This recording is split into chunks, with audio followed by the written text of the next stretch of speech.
She walks it loud like a thunderstorm, debunking myths with style and form. True crime, conspiracies her game. Melissa Jade, remember her name. She's loud, feisty, spilling tea, diving deep into mystery, breaking down your wildest claims. Melissa Jade, she's got no shame. Microphone fierce like a roaring lion, unveiling secrets people been hiding. True crime queen of the digital scene, Melissa's got you hooked on her screen. She's loud, feisty, spilling tea, diving deep into mystery, breaking down your wildest claims. Melissa Jade, she's got no shame. Murders to cover-ups, nothing misses. Melissa's here to share her guesses. She's got theories big and bold, no stone unturned, no case cold. She's loud, feisty, spilling tea, diving deep into mystery, breaking down your wildest claims. Melissa Jade, she's got no shame. Melissa Jade, she's got no shame. Melissa Jade, she's got no shame. From murders to cover-ups, nothing misses. Melissa's here to share her guesses. She's got theories big and bold, no stone unturned, no case cold. She's loud, feisty, spilling tea, diving deep into mystery, breaking down your wildest claims. Melissa Jade, she's got no shame. Melissa Jade, she's got no shame. Melissa Jade, she's got no shame. Melissa Jade, she's got no shame.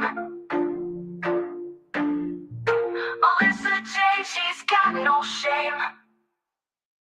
She's loud, feisty, spilling tea, diving deep into mystery, breaking down your wildest claims. Melissa Jade, she's got no shame.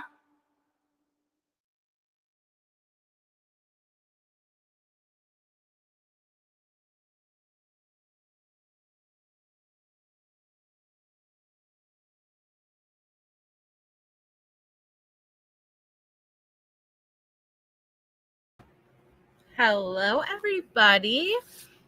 How is everyone? Hi, Lizzie, MS Girl, Callie. Thank you, Callie. Alicia, Solo Angel Mom, Homer, Jeremy, Morgan. Hi, Morgan.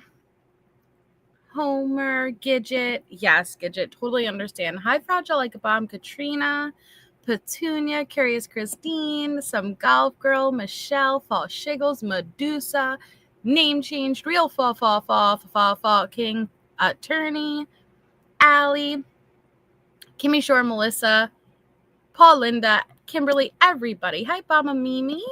So we have a big night tonight. We have a big night tonight. There is so much that has come out, and we're gonna get into all of it. But first thing is first.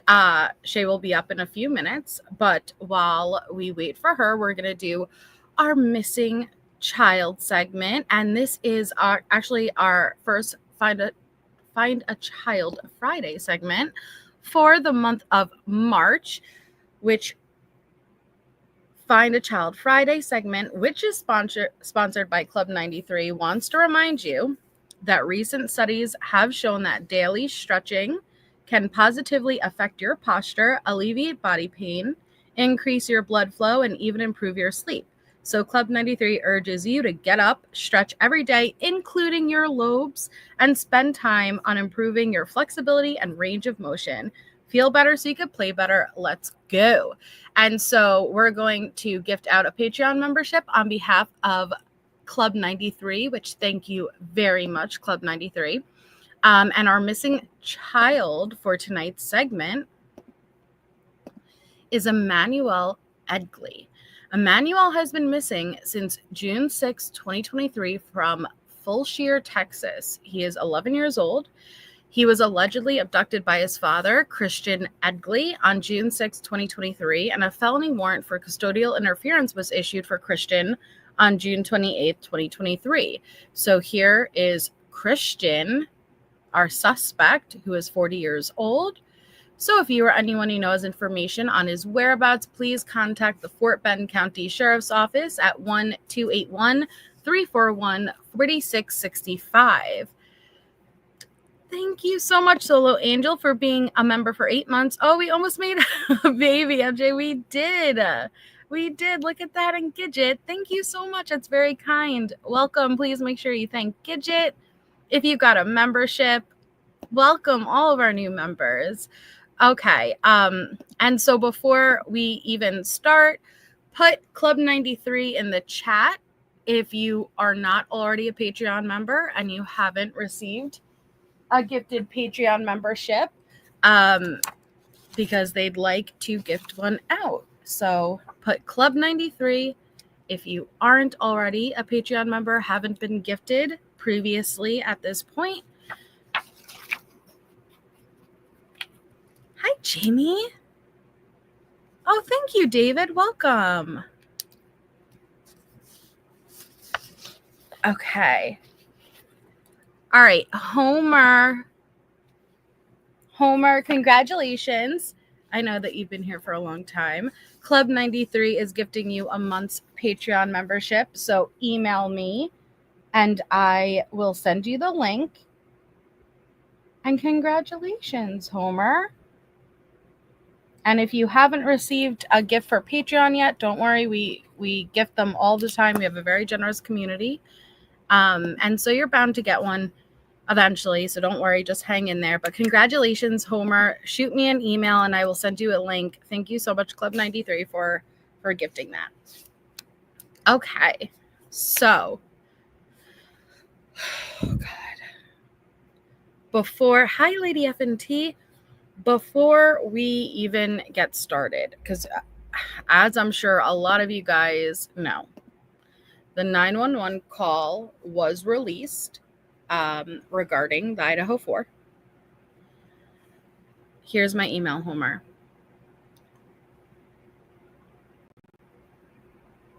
Obviously, I'm going to give a trigger warning. This discussion is going to include extremely sensitive topics that may not be suitable for everyone. Keep that in mind. It's been a crazy week on Yaka.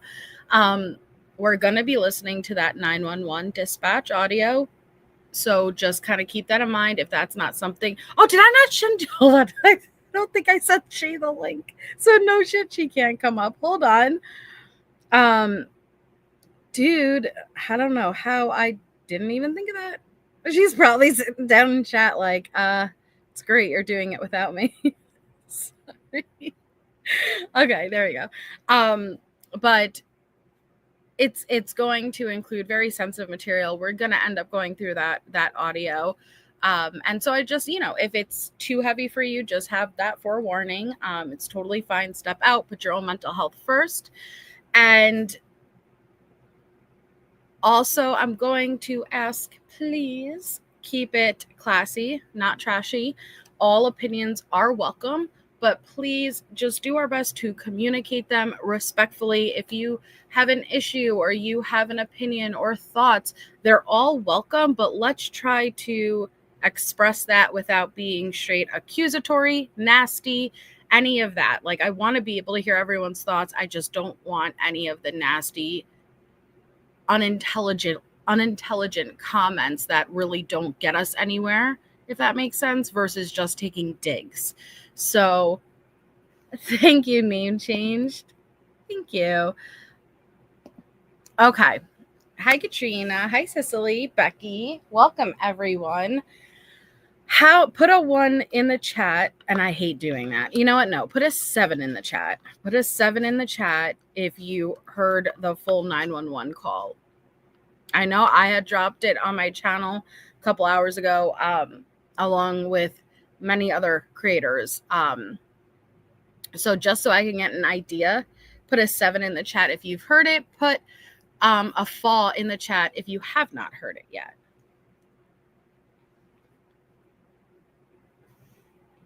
Yeah, I get it. But by the time I do it, I feel like it takes too long, man.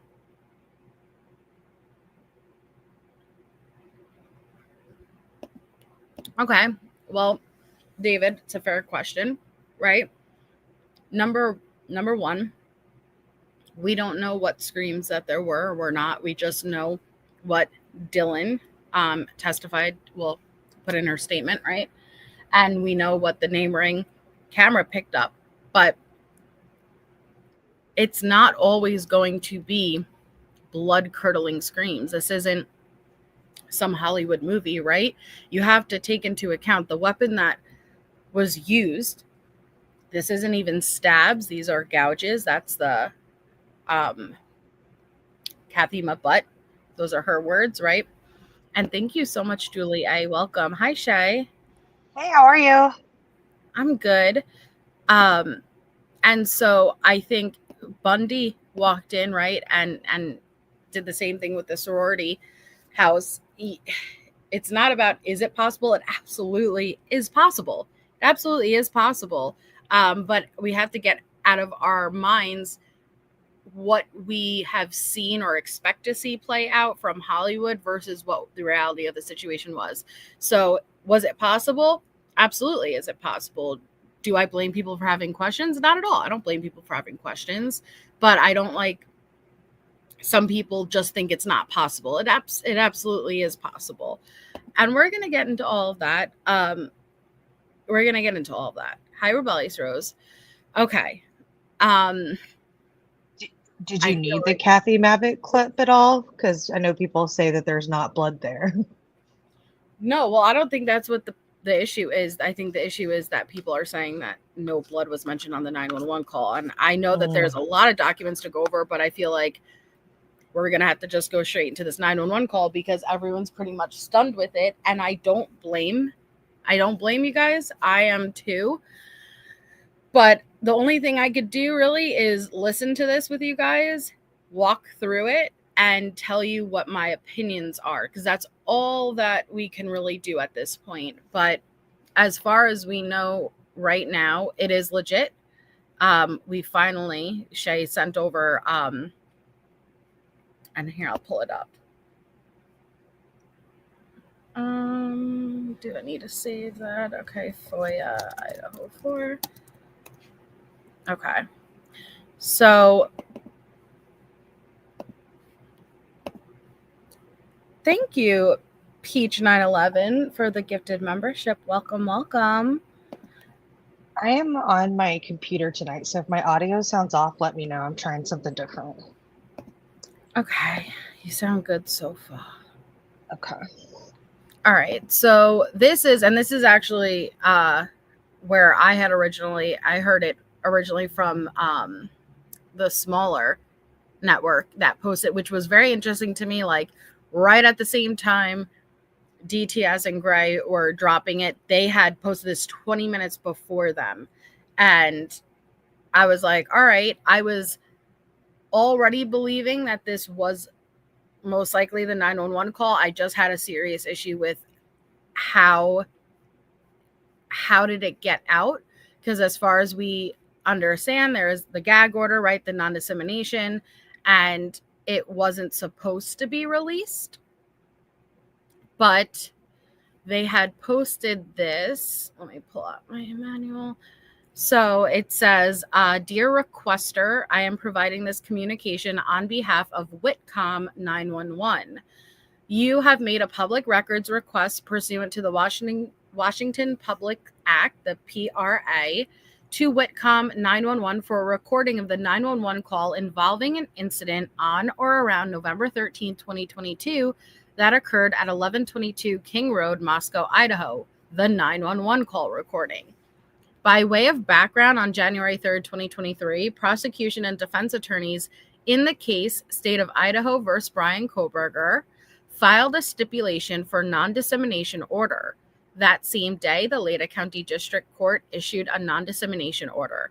On January 18, 2023, the Leda County District Court amended its January 3rd, 2023 non-dissemination order. The January 3rd, 2023 and January 18th, 2023 non-dissemination orders prohibited the release of public records responsive to your request. On January 30th, 2023, Whitcomb 911 filed a declaratory action in Whitman County Superior Court, seeking a determination as to whether Whitcomb 911 was required to disclose, pursuant to the PRA, the requested public record in light of the non-dissemination orders issued by the Leda County District Court. That case remains pending.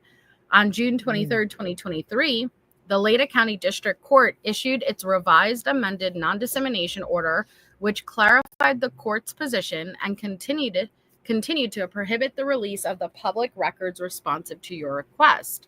The court further clarified its order on June 23rd, 2023. Again, the June 23rd order prohibited the release of the public records responsive to your request. On or about March 6, 2025, the Ada County District Court released a transcript of the 911 call recording. We have determined the non-dissemination order, as revised and amended, no longer prevents release of the 911 call recording in its redacted form and consistent with the transcript released by the Ada County District Court. Accordingly, please find enclosed a public record that is responsive to your request for the 911 call recording. Redactions to the 911 call recording have been made to comply with RCW 4256240 and State of Idaho versus Bryan C. Kohberger. This request has been fulfilled. As a result, Whitcomb 911 is closing this request. The PRA 1-year statute of limitations to seek judicial review has begun to run, as Whitcomb 911 does not intend to further address your requests. Sincerely, Witherspoon, Brashik McPhee, and Jeffrey R. Galloway.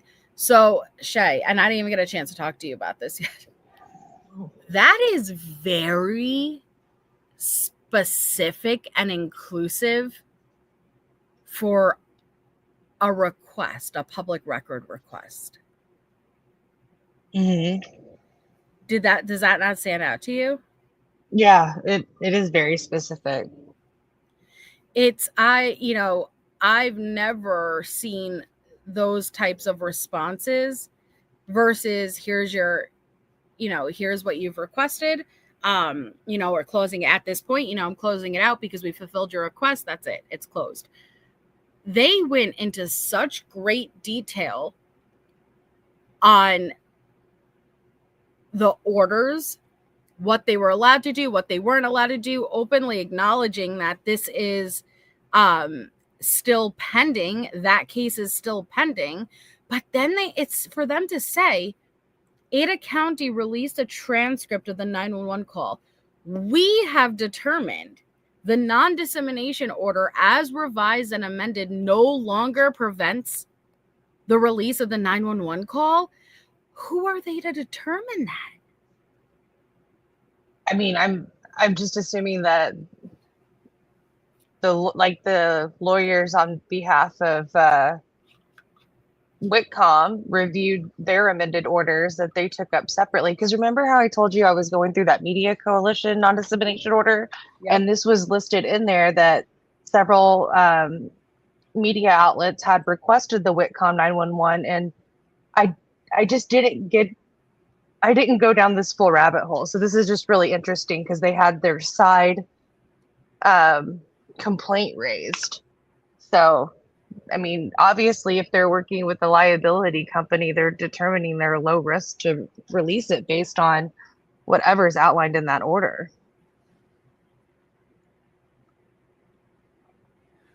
I think this is weird. Maybe it's just me.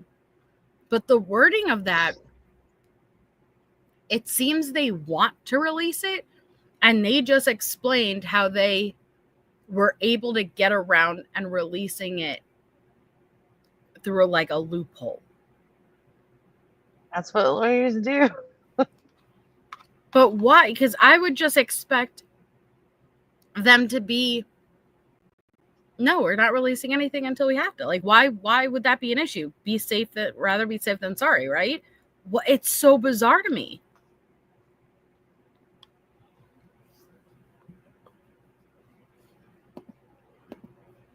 Mm-hmm. I don't know. Maybe they feel, maybe there's like a clause that they feel for liability purposes because that redacted transcript was released. Maybe some of the pushbacks and questions they may get as a company, it's in their best interest for it to be released as well. I mean, I don't know. I mean, I would think that criminal rules of evidence would like supersede that, but I don't know. I'm not a lawyer. Mm-hmm. I'm just thinking like contract wise, They went very specific, Shay. There was amended order, then there was this, and there, just to release it. Oh yeah, I mean, a lawyer's writing it. Of course, they're gonna outline it. They're covering their asses. Who's fighting in the chat already?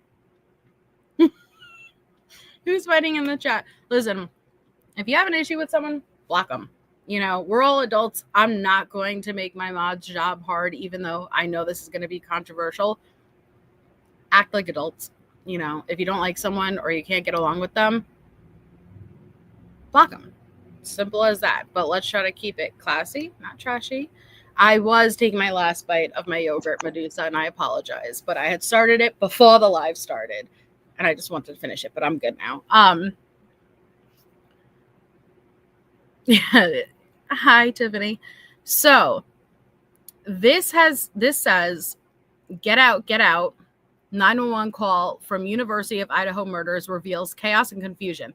This is where I had gotten the 911 call, and it when it was released on the YouTube channel, and they're the one who put out, right? They're the ones who put out the request. Am I wrong, Shay?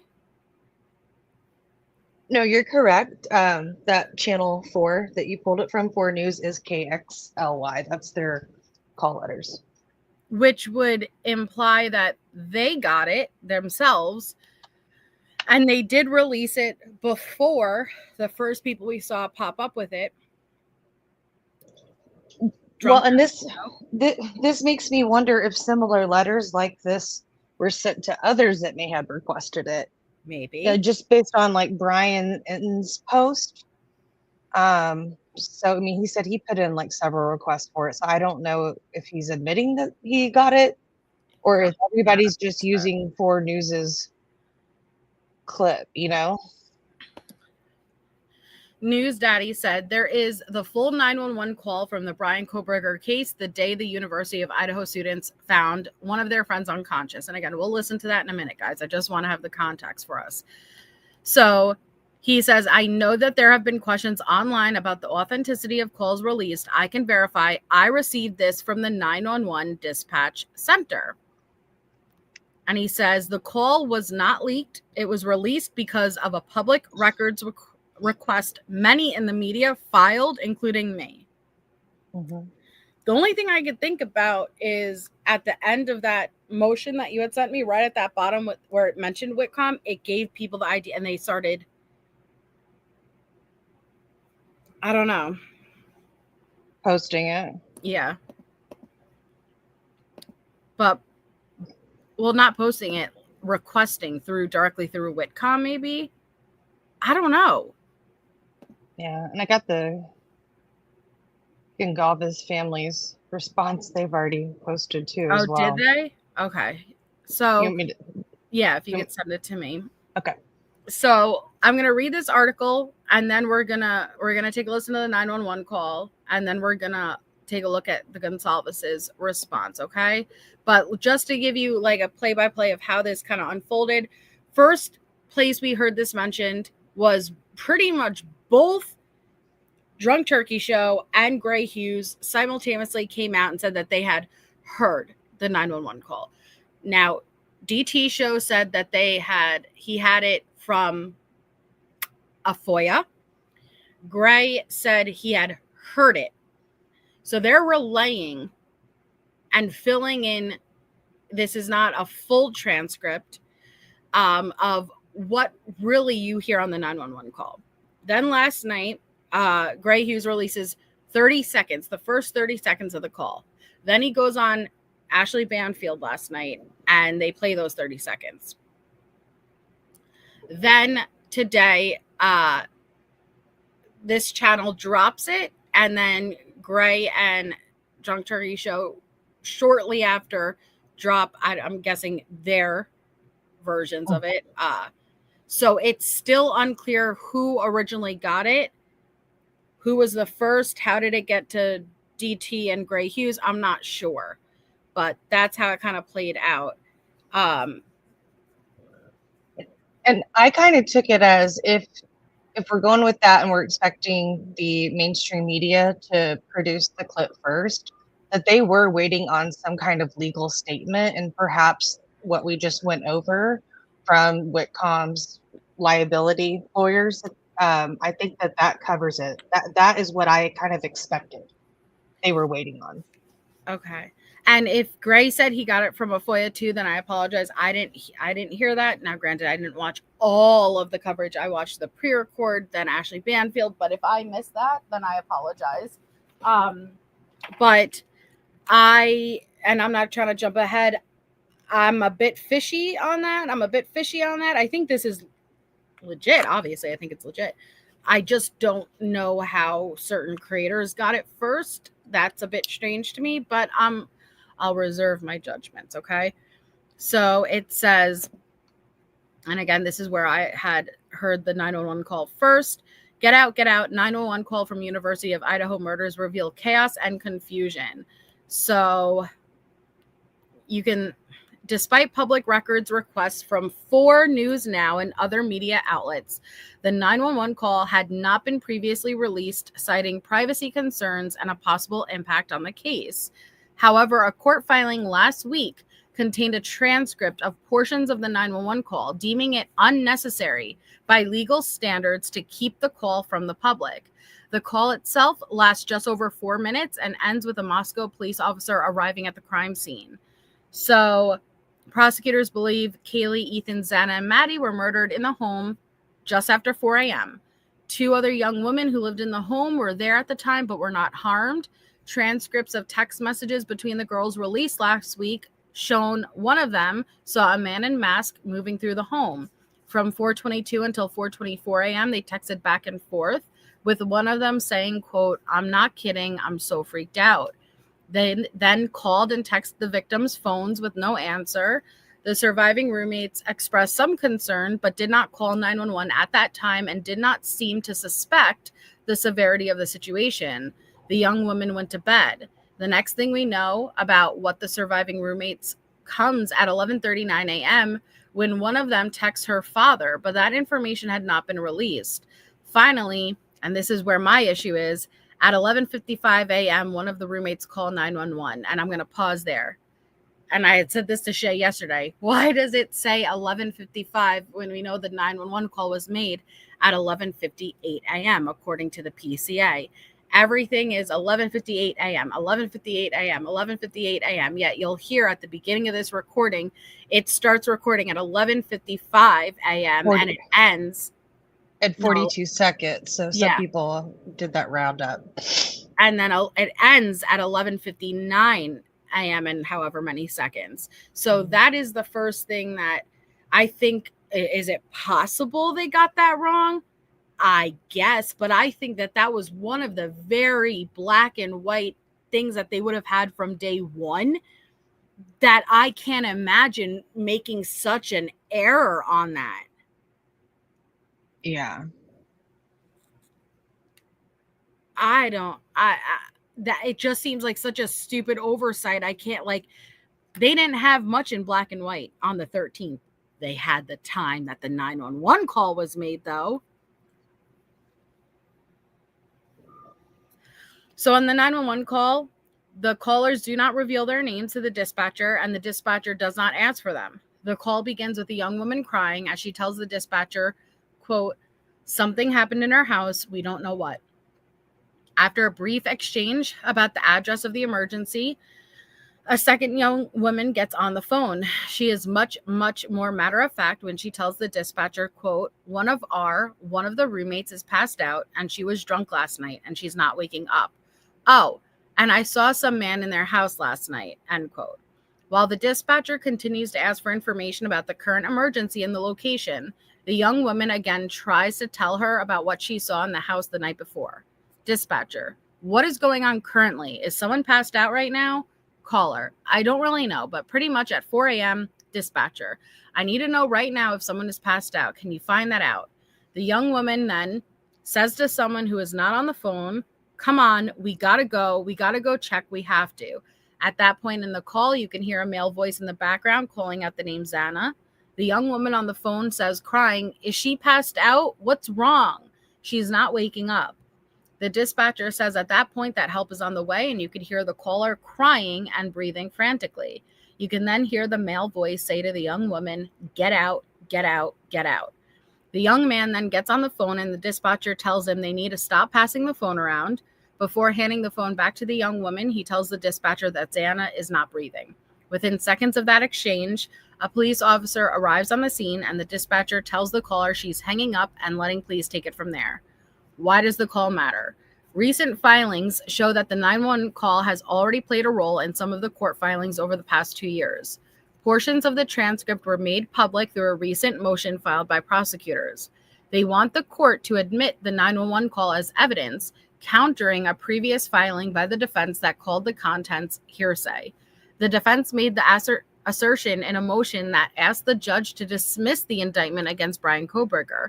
The defense tried to argue at that time the 911 call was, quote, improperly admitted hearsay, cumulative, irrelevant, and an improper attempt to bolster witness testimony.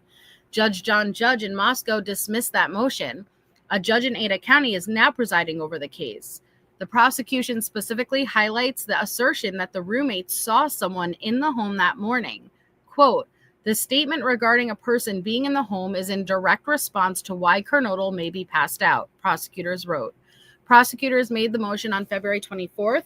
The defense has responded to several motions made around the same time, but the court has granted the defense request to seal the responses. Kohberger is scheduled to stand trial in August in Boise. He faces the death penalty if convicted. And so then this was what we had just read to you guys, where it explained why they were releasing it and proof that it was obtained legally. And now I guess we'll take a listen. All right. Let me jump back over, though, quickly. Any thoughts before we go into this? I know I definitely want to listen to it with you, but I am thankful that at least something was put out from a legal perspective about the audio being released, whether we agree with it, disagree, or don't understand it. At least it's something. I don't know. It could just cause more chaos and confusion. Here, I see Honda released it too, and she has the transcript over it. So hold on. The best transcription I got was playing it from 4 News and putting on closed captions, but there are things missing when people are using those auto-generated ones. Okay, hold on.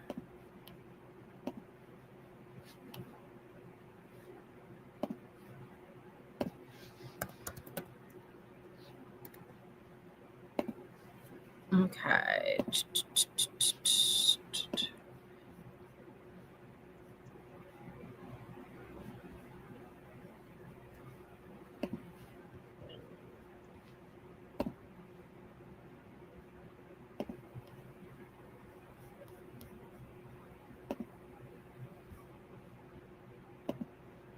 I want this. Okay.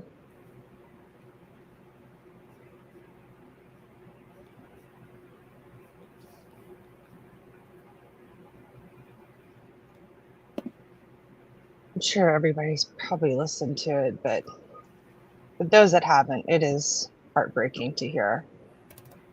Yeah, I gave that trigger warning. All right.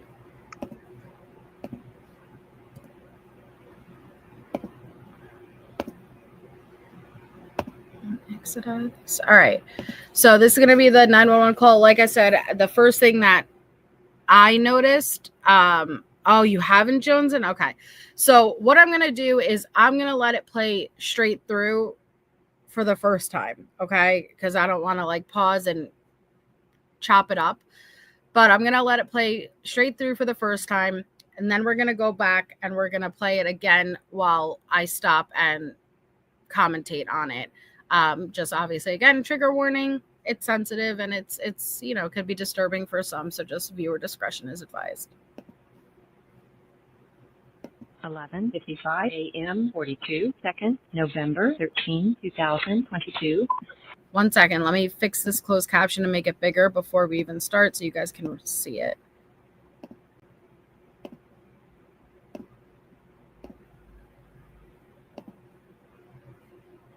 Okay. 11:55 a.m. 42 seconds, November 13, 2022. 911 location of your emergency. Hi, something is happening. Something's happened in our house. We don't know what. What is the address of the emergency? 1122.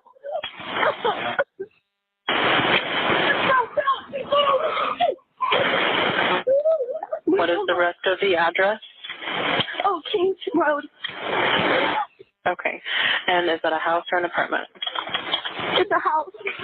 Can you repeat the address to make sure that I have it right? I'll talk to you guys. We live at the light, so we're next to them. I need someone to repeat the address for verification. The address, 1122 King Road. And what's the phone number that you're calling from? What's your phone number?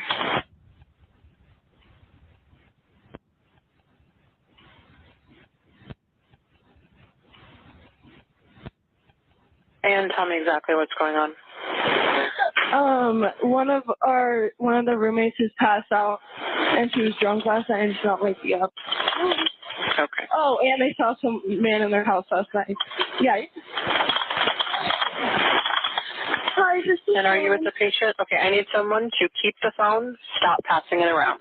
Can I just tell you what happened pretty much? What is going on currently? Is someone passed out right now? I don't really know, but pretty much at 4 a.m. Okay, I need to know what's going on right now if someone is passed out. Can you find that out? Yeah, I'll come. Come on, but we gotta go check. But we have to.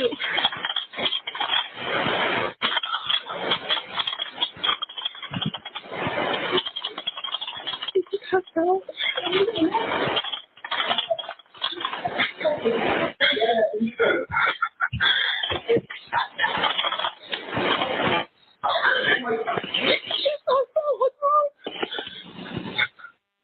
She's not waking up. Okay, one moment. I'm getting help started that way. Okay, thank you.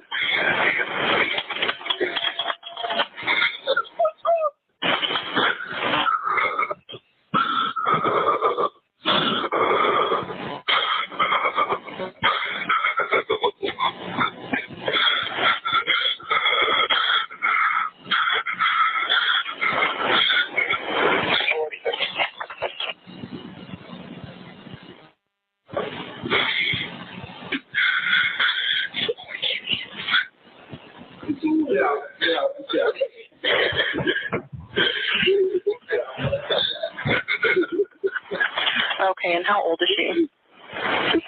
She's 20. 20, you said? Yes, 20. Here's one. Okay. Hello? Hello? Okay, I need someone to stop passing the phone around because I've talked to 4 different people. Okay, sorry, they just gave me the phone. Is she breathing? Hello? Is she breathing? No. Okay.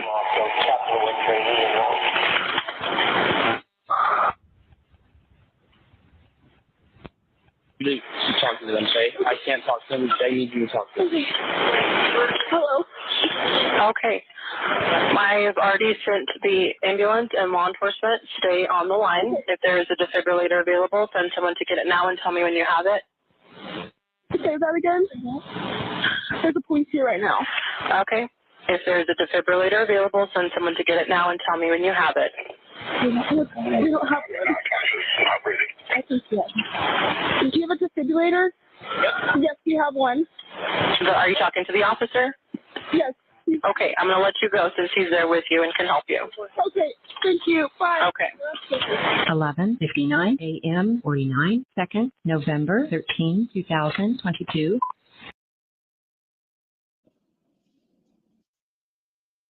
Oh my goodness.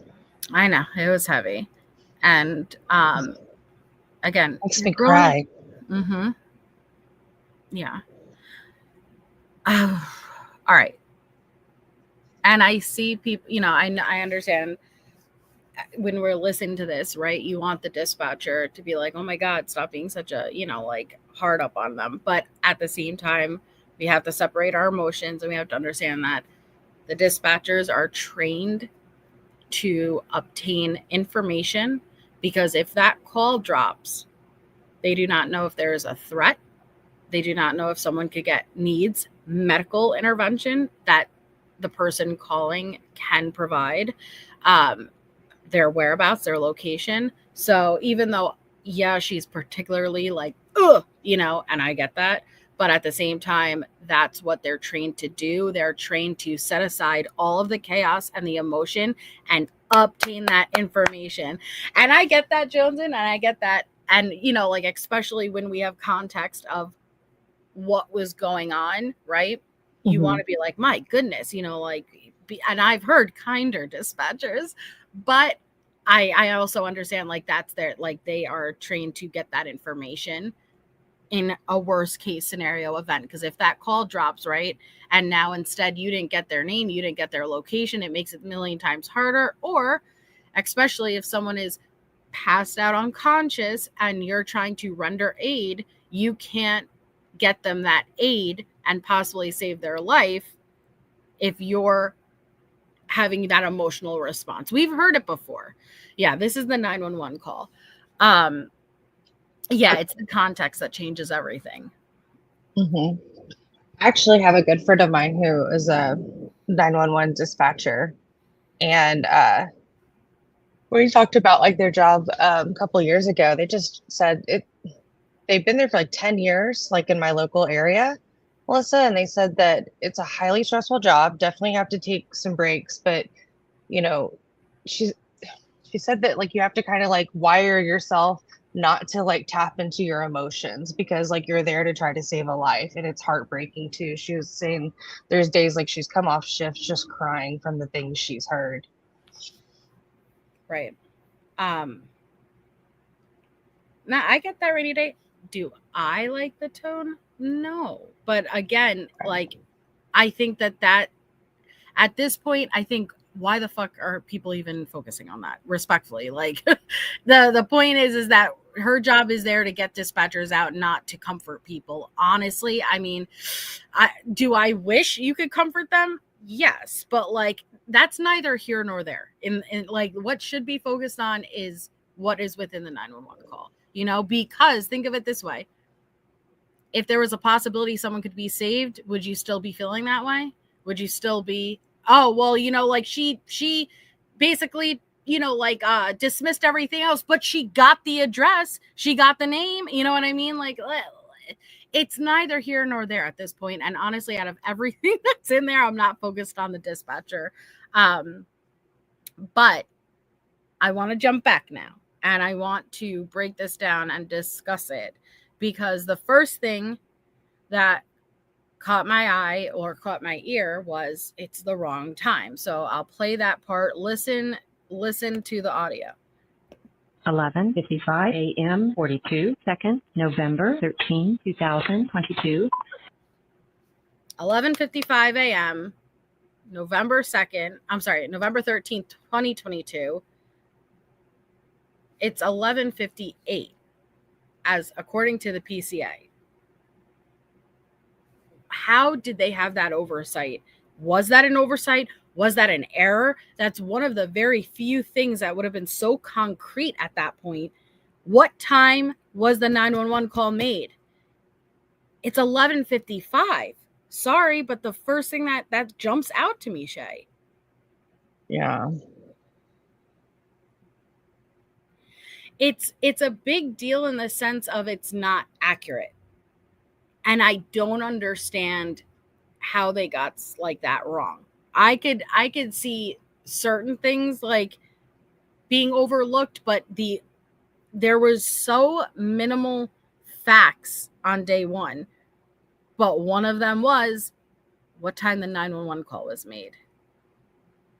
It was supposed to be 11:58 a.m. according to the PCA, Harlot. It comes in at 11:55 a.m. and it ends at 11:59 a.m. Or for some that went around, they'll say 11:56 a.m. to 12 p.m. Right. But I think within a minute, I think is understandable. I understand, like the 2-minute jump. I get what you mean. Do you think that maybe that was meant and like that's whenever they were notified? They used that time? That's not what the wording says, though. Right. But like, I'm just trying to think of options, Mm-hmm. Oversight, but there was a reason for that time to that person that, that wrote it.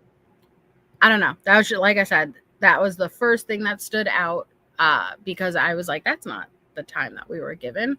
But okay. That was just the first part. So let's now move on.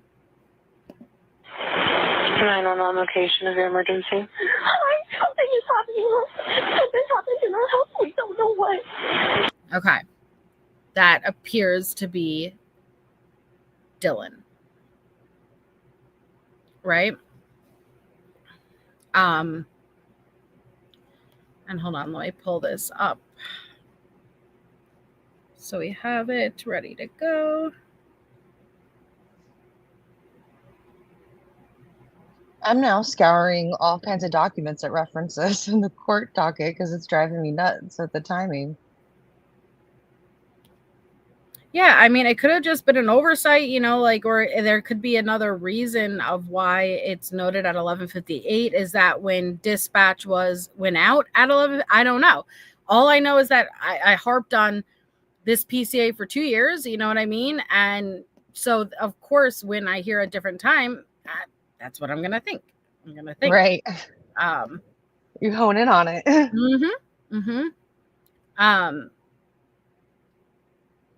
So again, we have this transcript, right?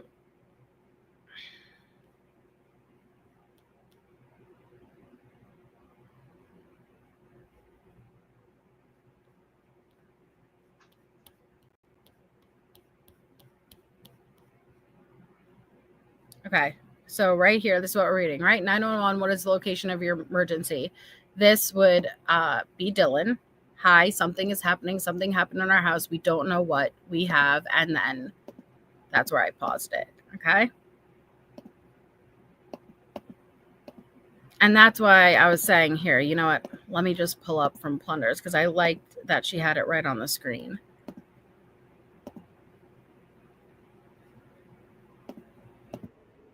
Okay.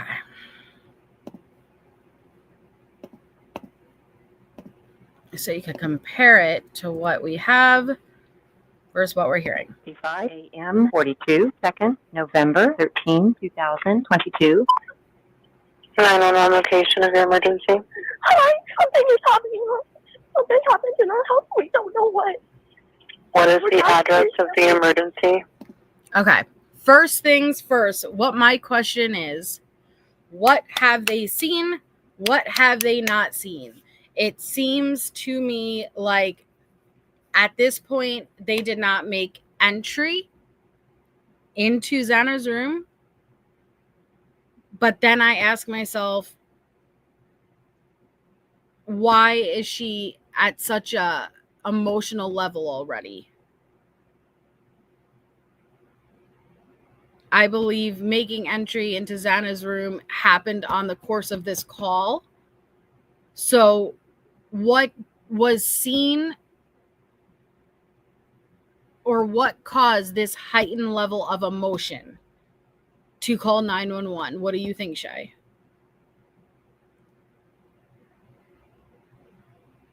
I think just maybe the reality of kind of what's playing out in front of them, like in front of her specifically from the night before to, okay, Xana's really not waking up kind of situation. Like nobody's responding. Like I feel like she's just a ball of nerves, like in general. Like woke up feeling that way, talked to her dad. Her dad probably was like, you need to do this. Like I think she was just like building up. We do know that she was texting her dad at 11:50 a.m., which I circle back around to the importance of the time. You know, like I account for all of the time. How many, you know, minutes passed between when we know texting was happening versus a call happening. Yes, Harlot, but I would very much like to know, how did everyone get into the house? What was conveyed? Who said to call 911? What was known at this point? Maybe I don't know, but you could tell she was very emotional already. But she couldn't reach them going back to about 10:30 a.m. it said. So already almost an hour and a half passed. Or else if it was just the fact that they're still not answering, I would have anticipated that a whole hour before this. I don't know, maybe like she just got to talking with Bethany and got in her head, and she, you know, thought to like, you know, reach out to her dad. And I mean, I don't know. I mean, I don't think sometimes younger kids know how to act in situations of fear and, you know, like a harmful situation. You know what I mean? Like, I guess maybe I'm relating it to like my kids, that like when they've been in situations that like there's dangerous things that have happened around them, like they haven't always reacted the way that I would hope that they would, and they needed guidance, and they called like, you know, myself or my husband for advice, and we're like, call 911. I mean, that's just me being a little bit more vague, but like I could see her just not really knowing what to do, and maybe like her dad gave her some like a gentle push, you know? I think something was seen or discovered, not the bodies yet, but something was seen or discovered to cause concern for 911 to finally be called. And then as they're on the phone with 911, like I said originally, Hunter's taking the lead here, and you'll eventually hear, we'll get to that part in the 911 call. And that is when I believe the discovery happened. But there was something that they saw, that kicked that concern up before they even discovered it.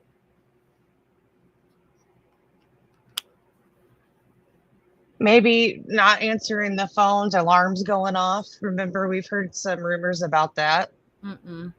Because that happened at 10. She started calling them again at 10 something a.m. Why would it all of a sudden come in that moment and almost an hour and a half later? Like they never responded to me, and it's kind of weird, you know? I don't know. I have no idea. I mean, I know, because it goes hand in hand with Hunter and Emily and them coming. So there was something, whether it was something like the door shut and it locking and knocking, and something caused all of a sudden it got real. And I believe they didn't want to go in those rooms. And it was Hunter who eventually went on in that room on this call. But something triggered this emotion, this concern, that fear. You could hear the shaking in her voice.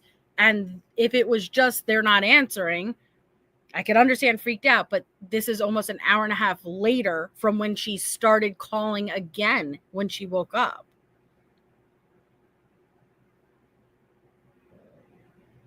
Because that the text and the audio is hearsay admitted, maybe through testimony, we find out that Bethany and Dylan tried to go upstairs to check on Xana, and they couldn't get the door open. And maybe that's when they decided to reach out to Hunter. Maybe there's a part of that we're just missing.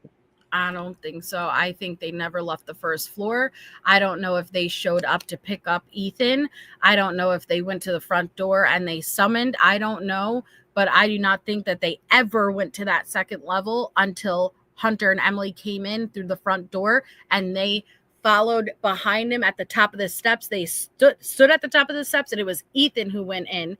And you could tell because you'll hear on this 911 call, we have to go check. We have to. And then she said, what's wrong? And I know it's his fucking face. I know it's what he saw. And that's wait. Hunter went in, you mean? Yeah. Okay, so you said Ethan. So sorry, I was confused. Hunter went in, not Ethan. When Hunter went in. Okay. I believe Hunter was the only one that saw them. Yes. I do believe that. I just don't know why. Like, if you're asking me, like, do I think something happened to trigger this emotional response? I just think the fear was just setting in. I don't know if it has to be some significant event, you know? I think there was something. It could be small. It could be, but there was them not returning any of their calls, all four of them. Maybe that was weird. Because maybe they smell blood. I would have expected them to do that before Hunter and Emily got there. It was whatever happened when Hunter and Emily got there and them all coming together, because if it was something as simple as them not answering, Hunter would have just walked right upstairs. But instead, call 911. Why call 911 before just walk upstairs unless there was something that was concerning them to call 911? What if there was blood coming out of the room? That would but maybe Hunter didn't describe this. The girls were downstairs and he starts to walk up the stairs and sees something like that. And he's like, call 911. They start calling and they're getting scared. And maybe that's something. Maybe it's something little like that. I don't know. I speculated in my mind, did someone see the exterior before? And I don't know which way Hunter would normally go in. If he would have even seen that, I don't know. Oh, that's interesting. Yeah. I didn't think about that, the outside wall. Yeah. I don't know. Oh, good call, Melissa. Interesting. I don't know if it would have I don't know which. I'll have to go to the back, the layout of the house again, and we'll have to look. And rainy day, it's not carpet. It is all hardwood engineered floors or tile. There's no softness. Okay, let's see. I don't know. I mean, I'm sure we'll find out a lot more. I think that. Oh yeah. Hearing the call as Hunter is discovering them, like, I do think that he was, one, in shock, but two, also probably trying to protect the girls from what he saw, you know, and saying in that, and obviously law enforcement was pulling up quickly. No, Cookie, the front door wasn't left open. There was mention of the front door being ajar earlier on, but the back sliding door was left open. In our house, we don't know what. What is the address of the emergency? 1122.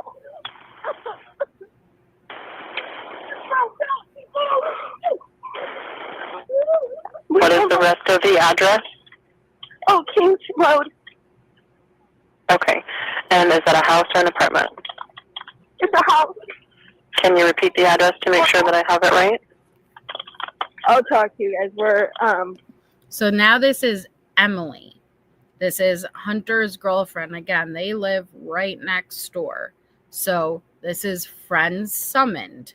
Now, how they were summoned, we still don't know. We live at the White, so we're next to them. I need someone to repeat the address for verification. The address? 1122 King Road. And what's the phone number that you're calling from? What? 373180.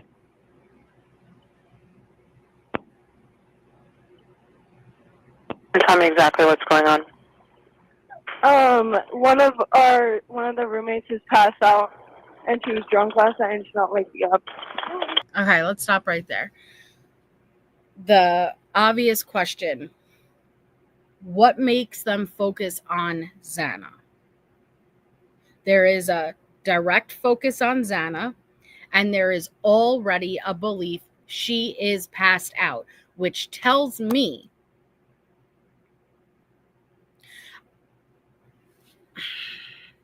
that is what was the cause for concern and the emotion to call 911.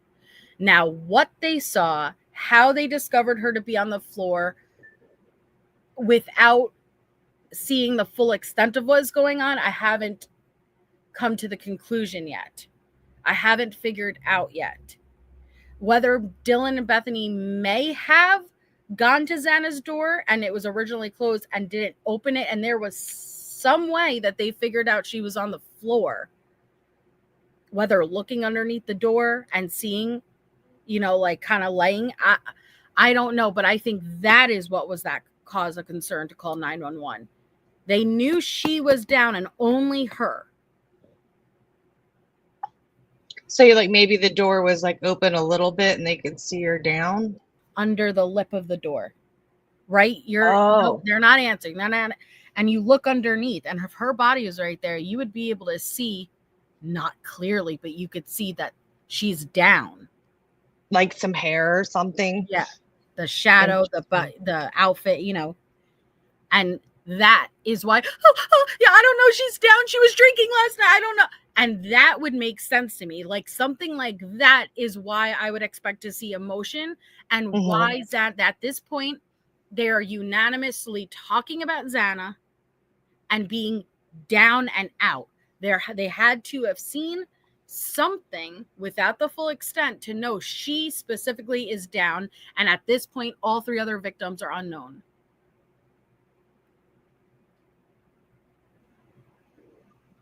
I think that makes a lot of sense, honestly. I never thought of that. I could see that being very plausible. And that's why they would have been so scared. But that's why Dylan, you'll hear turn to Bethany, like, we have to, like, because you're like, can you go check on her? We have to go in. Like, they were too scared to go in. Right. But Hunter did. And I think he turned right around, and they were like, what's wrong? Because his face fucking said exactly what he just saw. I mean, you could like hear, I feel like you could hear like a quiver. Like there was a reaction right before that, Mm-hmm. All right, well, let's listen. One of the roommates is passed out, and she was drunk last night, and she's not waking up. Okay. Oh, and they saw some man in their house last night. Yeah. Hi, and are you with the patient? Okay, I need someone to keep the phone, stop passing it around. This is Dylan again now. Can I just tell you what happened pretty much? What is going on currently? Is someone passed out right now? I don't really know, but pretty much at 4 a.m. Okay, I need to know what's going on right now if someone is passed out. Can you find that out? Yeah, I'll come. Come on, Bethany, you gotta go check. Because they didn't yet. They didn't yet. That's what that tells me. They never went in, but they may have creeped up those stairs, and they may have looked around. I can't figure out if the door was shut, what they could have saw that would indicate Xana specifically was down. I can't figure that out. The only thing I could think of is kind of like looking under the door a little bit. Mm-hmm. How else would they know? It's Xana's down. How do they know Xana is down? Yeah, we're going to go over it after this, Debbie. Hey, Debbie.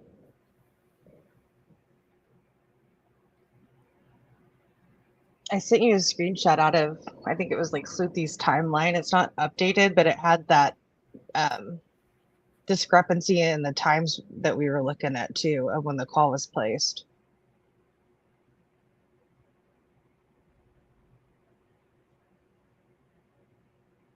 Yeah. There you go, yeah. Okay.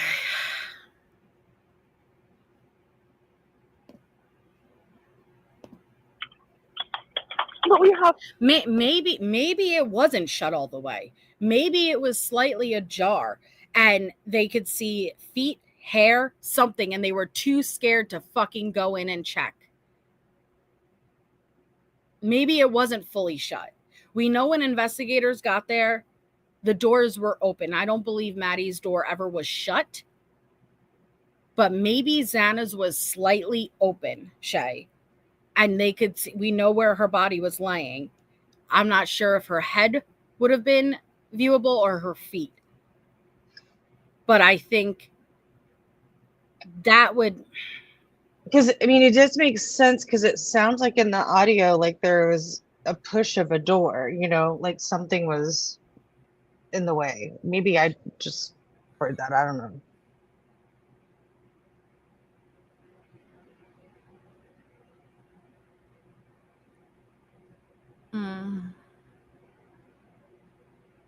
Yeah, they saw something.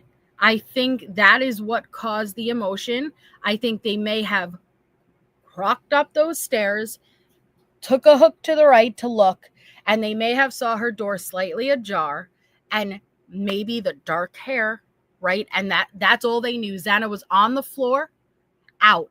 Xana, she's not answering, right? And so that would make most sense too. We don't know what happened. She was drinking. She's unconscious, but it's Xana specifically. That's the only thing that can make sense in my mind, is that it wasn't fully shut. It was slightly open, and there was some identifying feature that showed it was Xana. Yeah.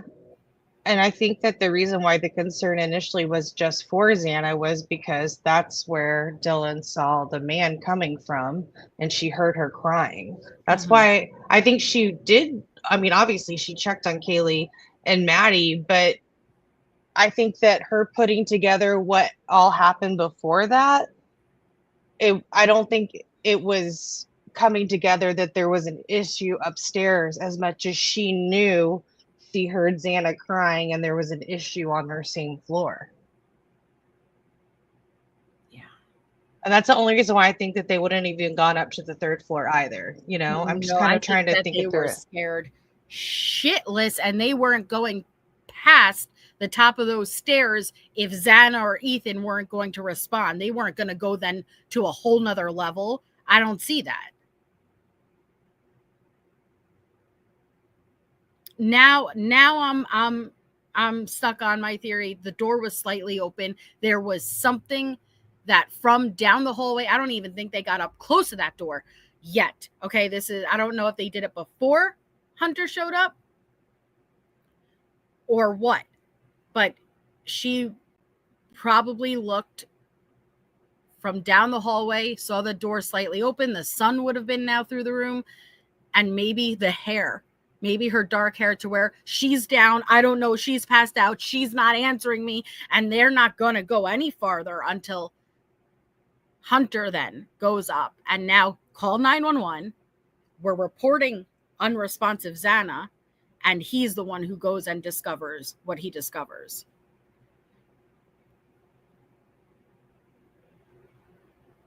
Okay, hold on.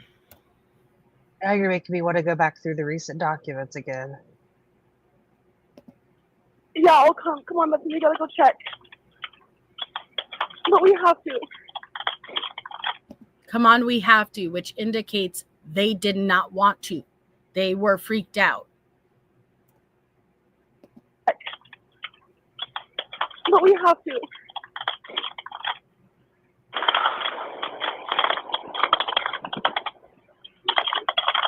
Is she passed out? Is she passed out? Right in that moment,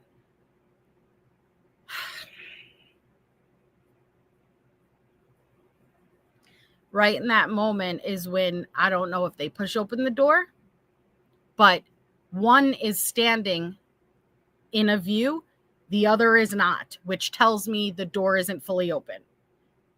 You know what I mean? Because Dylan wouldn't have to ask if she's right behind, kind of in like in a single file kind of situation.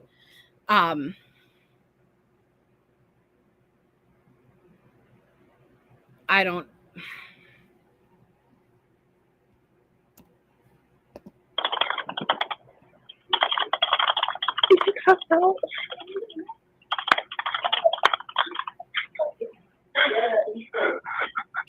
right there. Xana, Ethan, that is Hunter calling to them. So I'm in my mind, I'm trying to imagine, where are they? Where are they? I imagine Dylan, and at least Dylan at the top of the stairs right now. I imagine Hunter making his, because he sounds a little bit farther away, but the house, it from the common room opens up in two different areas, so the voice can sound echoed away depending on which way it's traveling. You know what I mean? It's a weird house concept, but I would assume he's making his way, walking down that hallway while they stand back, and he's calling Xana, Ethan, which again tells us that door is not open all the way, at least. Yeah, you hear almost the echo. Yeah, exactly.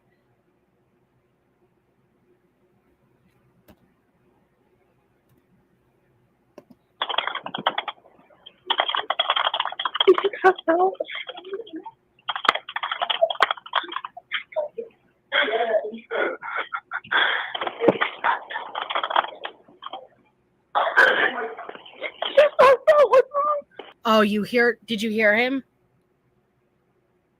I didn't hear that the first time. Did you hear him? What did he say? Oh my God. And she's, what's wrong? Oh, yes. Yes, I heard that. Sorry. He discovered, he probably fucking put his head in and pop right back around, and bless him. Honestly, I can't freaking imagine like the trauma. Could you go back a little bit? Yes. Yes.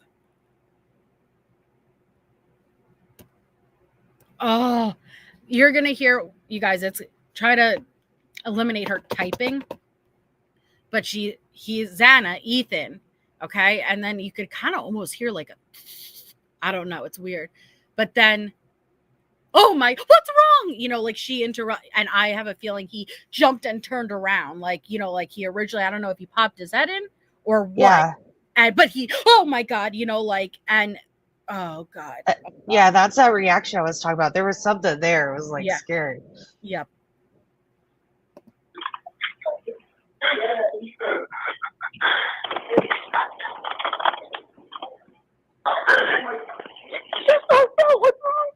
Did you hear it?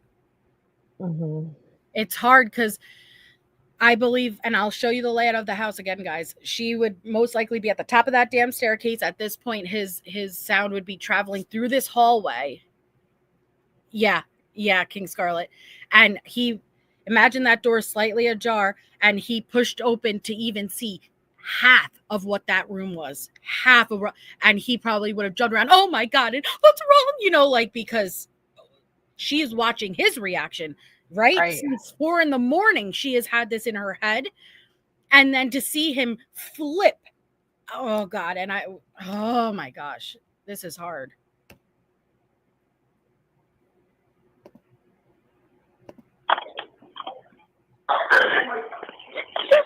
What's wrong? She's not waking up. Xana, you hear? Mm-hmm. Okay, one moment. I'm getting help started that way. Okay, thank you.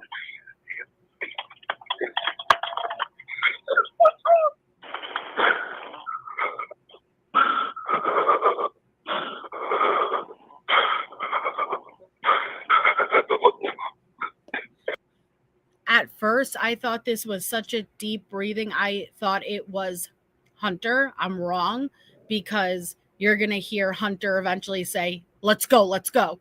I think this is Dylan seeing his reaction, and this is the moment that she's realizing something is severely wrong, and she was already crying, but now it's, you know, like now it's really starting to set in that her fears are confirmed. Something is very wrong. Mm-hmm.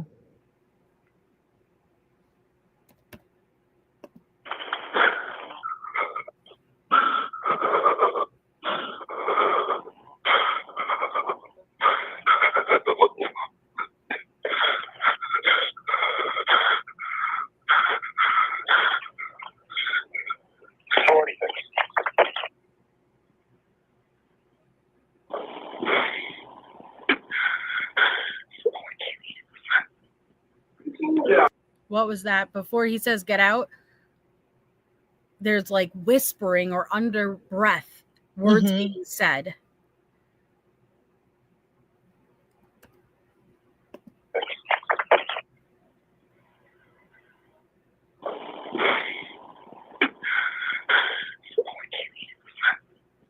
Poor Kaylee.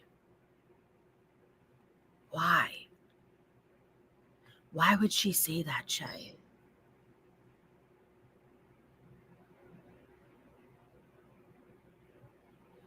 Poor Kaylee. Unless, here's my other theory. You ready? Oh. He had looked his head in there. And the reason why so much time is passing is he went around and went up. And as he's up, she's like, oh my God, and you hear her waiting. And as he's saying, get out, is when he's coming down those stairs and he's able to confirm upstairs what happened too. By hearing poor Kaylee, you think that's coming from Hunter? No. I think at this point, Hunter may go okay, because listen, let's go back, right? Let's go back to the moment where it seems like Hunter is discovering Xana and Ethan. Okay. What's wrong? Oh my God, what's wrong? Then there's time. And at first I'm accounting this time for, there's time between that and Ethan saying, get out, like 30 seconds of breathing. And I'm like, all right, is that Hunter almost in a frozen shock phase, like not to put it that way, but kind of like processing what he just saw before he was like, get out. Or did he make his turn, go right up those stairs to go check on the other girls? And that's when he realized what happened upstairs. And as he's coming down, get out. Oh, go down the stairs out the front door. This is bad. And she's saying poor Kaylee as he's going up to check on her.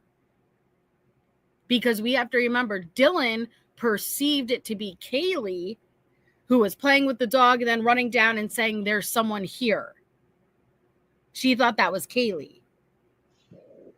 Okay, but when we go back to the redacted 911, it just says the statements related to Kernodle being passed out, not waking up. The declarations were made immediately after Hunter discovered Kernodle's body. It doesn't elaborate on finding other people. Right, but it wouldn't necessarily say it either. All it has to do is make it true regarding the one, and that was witnessing Xana's body, but it's not about that. It's about what was on the 911 call that makes it not hearsay.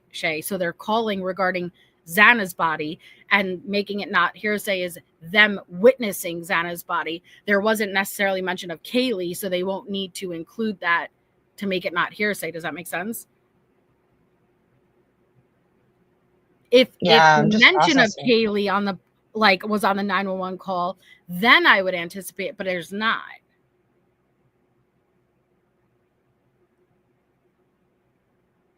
I don't know. Here, let's go back and let's listen, because again, there's this period of time, a pretty long period of time for him. If I'm doing oh my God, and he turns back around, it's just that hallway, but there's this long period of time before he says, get out. I'm thinking now he may have gone upstairs, but let's listen together. Getting help started that way. Okay, thank you.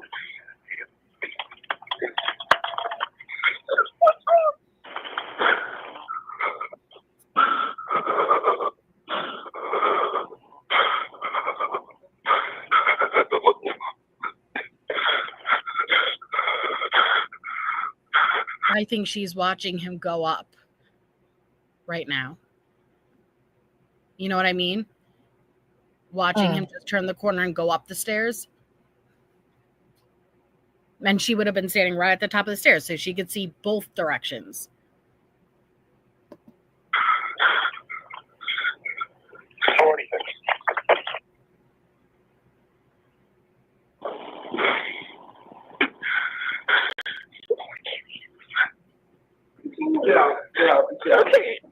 See, See, and if you listen to that, oh my God, sorry, my heart's breaking. If you listen to like even where the direction of his sound's coming from, it feels like it's coming right from that staircase. Get out, coming straight towards her. Get down those stairs, because she was standing at the top of the stairs. Like, get out, the front door. Go down the stairs, front door. I think he went up. Yeah, that's what I'm saying, ATS. It said the sound of the voice is different from when he was checking on Xana and Ethan. Mm-hmm.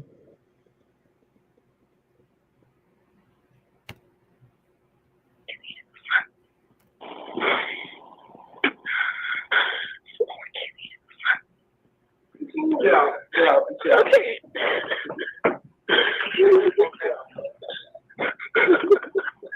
Okay, and how old is she? She's 20. 20, you said? Yes, 20 here. Okay. Hello? Hello? Okay, I need someone to stop passing the phone around because I've talked to 4 different people. Okay, sorry, they just gave me the phone. Is she breathing? Hello? Is she breathing? No. Bless him, Shay. If he probably did not want to fucking relay to them. He probably could not even process what he just saw. But his concern was get out. Where's the threat? You don't even know what the fucking threat is at this point. But can you imagine what he's seen? No, I cannot. Like, oh.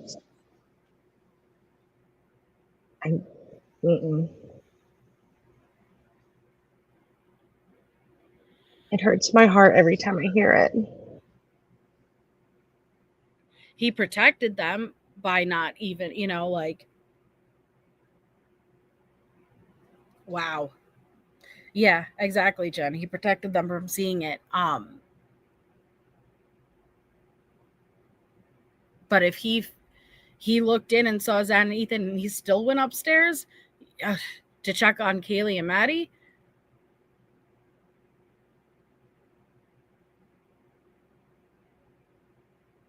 about what, Allie B?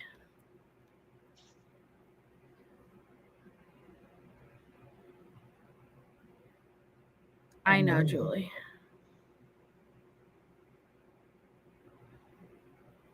I don't understand what you're saying about you're the only one who has intuition.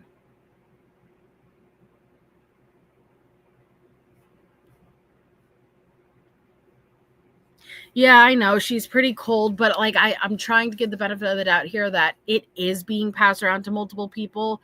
She doesn't know what's going on, but she is trying to. She thinks there is someone who's potentially passed out and can be helped. You know what I mean? But the more you keep bouncing the phone around, how can I administer help? Yeah. I think Allie B is stuck on the point that Dylan didn't call at 4 a.m. That's what the dispute was. And I understand some people have problems about that. We all wish Dylan would have called at 4 a.m. What is that? What's the issue with that? I don't get it. Due to their injuries, I mean, they've already come out and said that they wouldn't have been able to save their lives. Yeah. Hindsight is glorious, isn't it? When we're able to look back and say, if I had just done that, right? I don't. 4 a.m., Becky. I don't think any of the roommates are in on this at all either. I think that it's fortunate that they're alive, and they've obviously been investigated quite a bit. They were the first people to be investigated. Yeah. You guys, like, I understand that there are parts of this case that it's like, this doesn't feel like this fits right. This doesn't feel like it fits right. And why didn't she call? Oh my God, why didn't she call? I get that. But how you make the jump from that to what are you trying to say? She was involved. Like, I see people who literally have been saying the most disgusting things about this 911 call saying, yep, this was all planned after they cleaned it up. Sorry and I am a conspiracy person. I have a conspiracy mind, and I'm telling you, that's way too fucking far. It's way, if you can't hear, not just you can't fake the shake in it. You know what I mean? Not only is it the breathing, you can literally hear the shake that you can't recreate if you wanted to, from straight fear. Now, coulda, shoulda, woulda, abso-fucking-lutely, and guess who's gonna have to live with that the rest of her life? Dylan. Who are we to sit here, though? And like, if anyone is going to question it, it's gonna be the families, and the families are defending them. So who the fuck are we? If you want to sit there and say Kohberger is innocent, I'm not going to pick you apart for that. But to come at these surviving roommates when Dylan literally, and I have issues with how she may have handled it too, but she literally has to accept she came eye contact with the killer, and she came that close to fucking death. What more do you want? Like, I don't get it. Like, yeah, she should have called at 4 a.m. Great. Yeah, that's very easy for us to sit here and say right now. What's the point? Does that mean she's involved? If it doesn't mean she's involved, then what's the point of sitting here and bashing it over and over and over and over and over again? And they had a warrant for Dylan's phone. It's listed in the court docs. They have everything. They've reviewed it. But you also got to think, too, if you think it was staged or, you know, of the sort, you have FBI and crime scene there that can easily pick out those things to determine if there's been staging or cleanup. Like, it would show. That's things that they're also going to look at. They're not just looking at it from one angle. Right. And yeah, they may not have made exact eye contact. I don't know. But when I say eye to eye, like, he passed her. You know what I mean? Like, she saw him. And I think she'll probably have to live the rest of her life with why not me, survivor's guilt, and if I would have just called. Even though the medical examiner explained, you guys, again, this is not a stab. This was gashes. The how quickly they bled out, okay? There were multiple wounds to their torso area for each of them. It would have been fairly quick. So I get it. And I wish she would have called too. But I don't know how you make the jump that she should have called to she must be involved. Right. That's a hard one for me. It's just some of the comments I've seen are insane. Really. Are really just. Well, I mean, I've even seen stuff from people that, like, I would chat about in this case with, you know, in places that say stuff that just shock me. But, you know, we're all entitled to our own opinions, but I look at it as they're victims too. They just didn't lose their lives, and that's got to be scary enough of its own. Not just to say that you lost your friends that night. Right. Well, and I never said that. You said that, Allie. I'm saying nobody disagree. Like, I highly doubt that you'll find any person who disagrees with, I wish Dylan would have called at 4 a.m.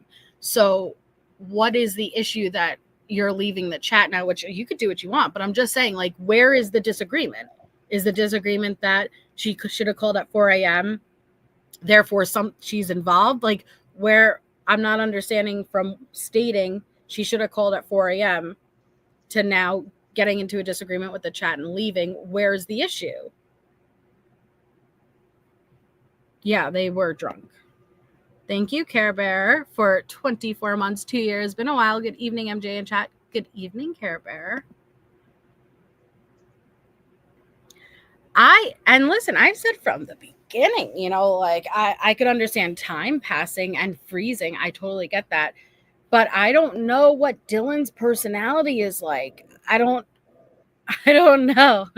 I don't know if she's normally a very paranoid person to where Bethany, when Dylan is conveying this to her, Bethany takes it as, all right, Dylan's a little bit dramatic. She tends to be a little bit dramatic and paranoid, like everything's fine, like let's just go to bed, and see how things are in the morning or something. I don't know.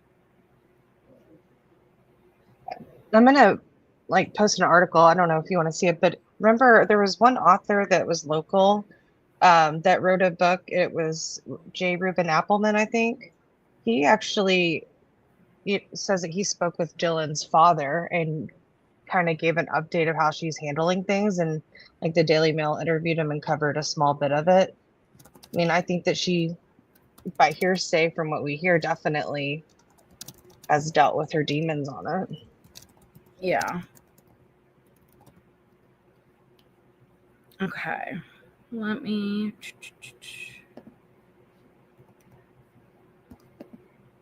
Talk to 4 different people. Okay, sorry, they just gave me the phone. Is she breathing? Hello? Is she breathing? No. Okay.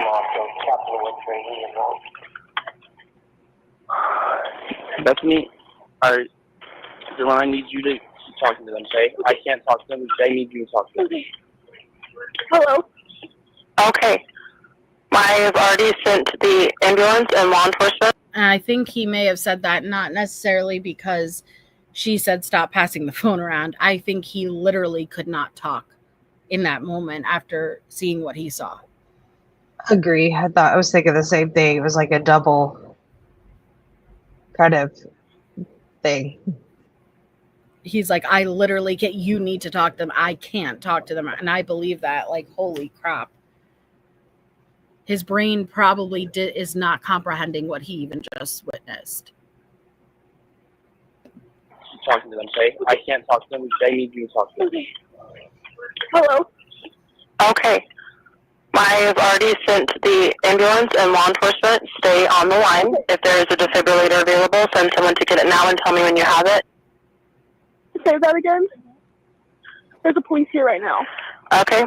If there is a defibrillator available, send someone to get it now and tell me when you have it. We don't have Not breathing. I think yes. Do you have a defibrillator? Did you hear that? We don't have Unconscious, not breathing. I think Oh, okay. Unconscious, not breathing. yes. Do you have a defibrillator? Yes, you have one. Are you talking to the officer? Yes. Okay, I'm going to let you go since he's there with you and can help you. Okay, thank you. Bye. Okay. 11:59 a.m. 49 seconds, November 13, 2022. And I think too, what we've learned is the end of it, the bottom portion, the parts that were missing from this call was other dispatch calls that were going out. So that's why they're broken to the way they are. So this makes sense though, why when they said they're doing this with hearsay, it was based off of when dispatch was talking, because it's now speaking through what that dispatch officer was doing along the way, Right. Yeah, no, as far as we know, there was 2 different lines going, one to dispatch, one to the callers. One to it's not law enforcement, and one to EMT. So there's 3 lines total, right? If you look at it that way. No, this wasn't Hunter Chapin. This is Hunter Johnson. So Ethan's friend. Well, Richie, I can't confirm it completely, but what I read was 11:56 is when the 911 call was placed. This was on Sleuthy's spreadsheet from a while ago. And then 11:58, police claim that officers respond to 1122 King Road. So I can't confirm or deny that. Do you have any thoughts, Melissa? What? I was reading Cookie's comment.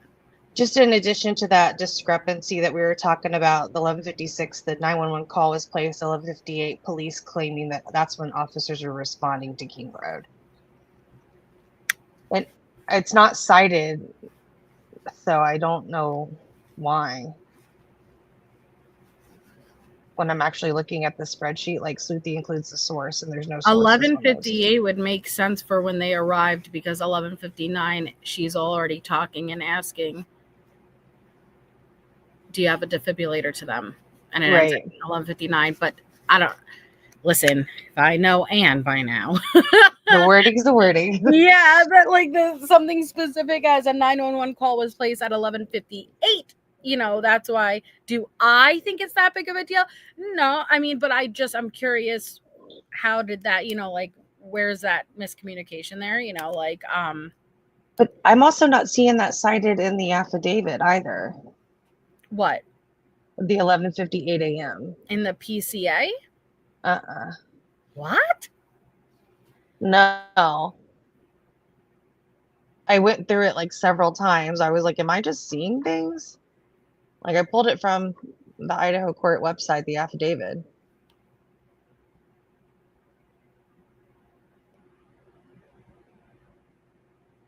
At 11:58 a.m.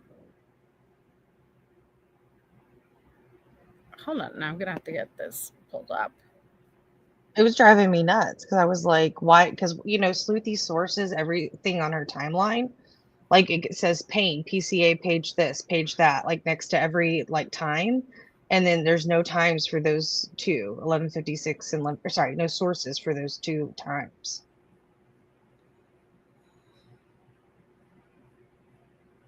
And I think it was also in the press conference too. Maybe that's where we got it from. Do you want me to send you the link to this timeline or no? Yeah, you can. I'm just gonna grab the PCA though. I have to put it in back chat because I was on the computer.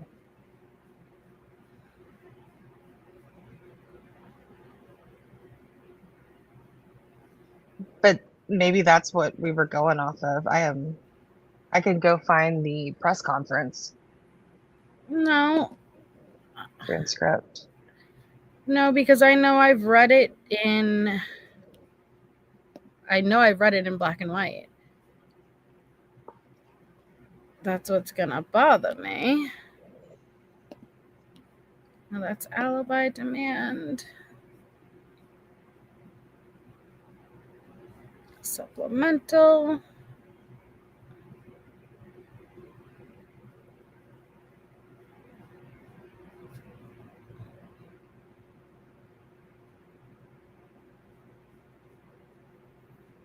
Oh, I just realized, I think I know where it may be.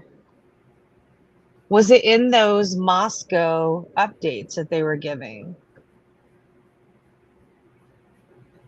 Maybe, but no, my mind's gonna be blown if it's not in the damn.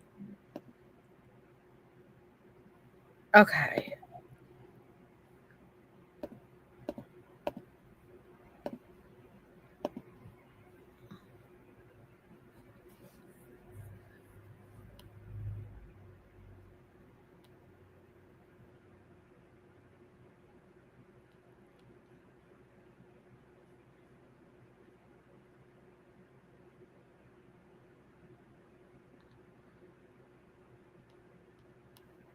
Four a.m. 4:12, 4:17, 4:24.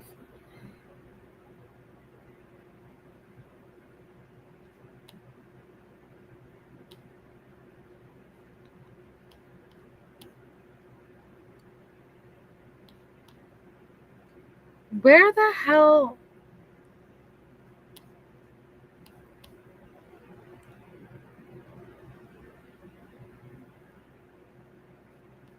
Am I crazy?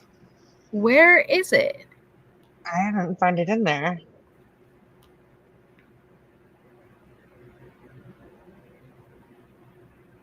I was going nuts.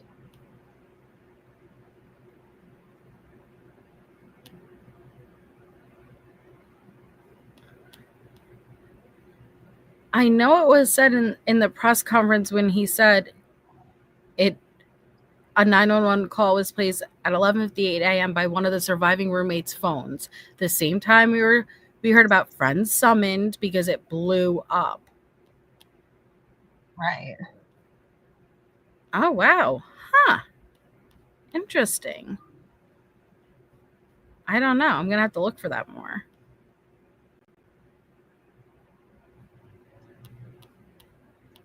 I don't know. So what's your... Did you, Harlan? Oh, these are still kids supposed to be having the best time. Yep, I know. Yeah, I don't think it's the Mandela effect, John. I think we absolutely, I know it was in the press conference, Jamie. I've seen it in black and white. I've seen it. I know I've seen it in black and white. So it's not even in the press conference. Ooh, Jeff just posted enhanced audio. I want to check out his enhanced audio. Oh, me too. You know, I think it's in those Moscow updates that they were giving out. Yeah, I maybe. saw it recently. I'm gonna grab the article, or I'm gonna search it real quick while you grab that, because I know it's gonna bother you. It's gonna bother me. Okay, 11:55. Let's listen with Jeff's enhanced. Right, yeah, it was almost when I was just going through it hard. I'm like, wait a second, actually, would this be in the PCA? No, but I've heard it. I'm not heard it. I've read it. I know I've read it. God, I feel like it's burned into my eyeballs. All right, let's take a listen at the enhanced audio. AM 42 seconds, November 13, 2022. 911 location of your emergency. Something is happening. Something happened in our house. We don't know what. What is the address of the emergency? 1122.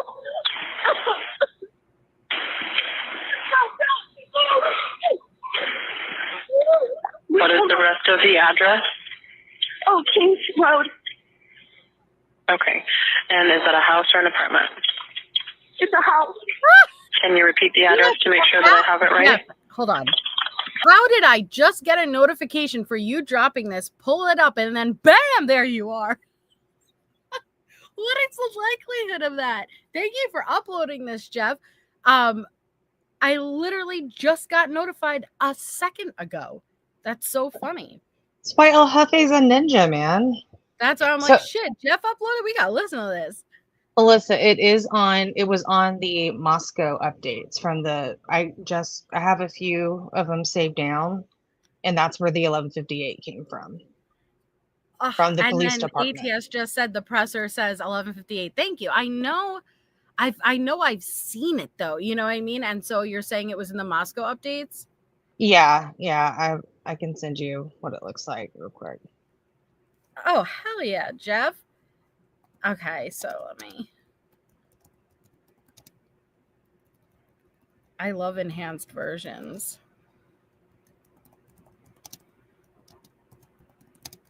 Okay.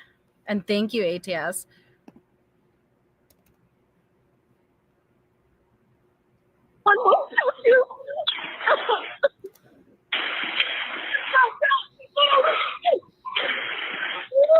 What is the rest of the address? Oh, Kings Road. Okay. And is that a house or an apartment? I'm going to listen for that now, Jeff. Jeff says at 2:04, do you guys hear she's so cold? What's wrong? I didn't hear she's so cold, and here's the link, guys, to Jeff's enhanced version. But I'm going to re-listen now. Maybe. Hi, Sprinkle Donut. Maybe I'll pick it up. It's a house. Can you repeat the address to make sure that I have it right? I'll talk to you guys. We live at the light, so we're next to them. I need someone to repeat the address for verification. The address, 1122 King Road. And what's the phone number that you're calling from? What? 3731.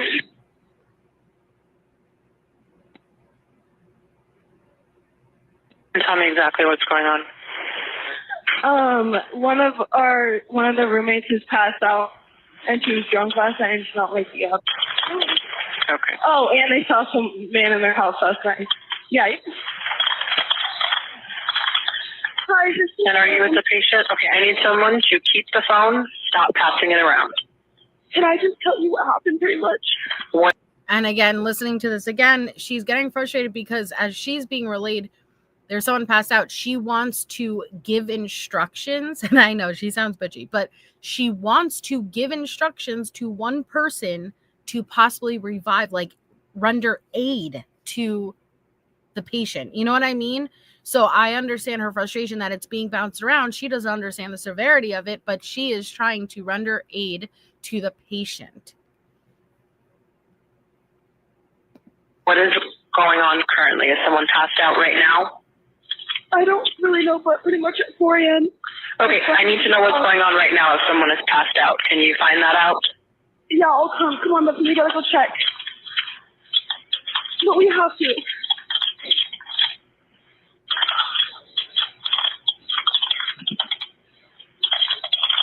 Did you pass out?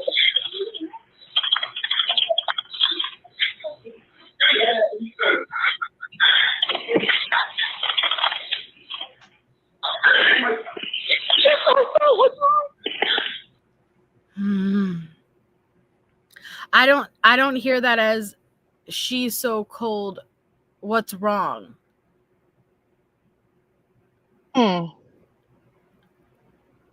Did somebody touch her? I don't hear she's so cold. What's wrong? I just hear like, oh my gosh, what's wrong? Type of thing. And thank you, Midnight Lace. Welcome. Let me listen again. Oh, you hear she's so cold, what's wrong? I don't hear. Yeah, I hear, oh my God, what's wrong?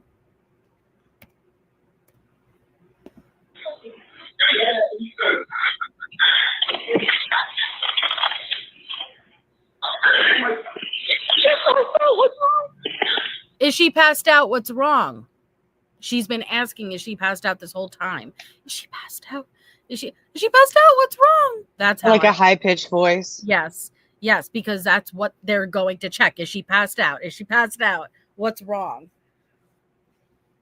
I thought I heard, oh my God, what's wrong? But I think it sounds like there's a little bit more words in there too. Like Yeah. what you're saying. Go back and listen. She keeps asking, is she passed out? Is she passed out? You know, is she passed out? What's wrong? You know?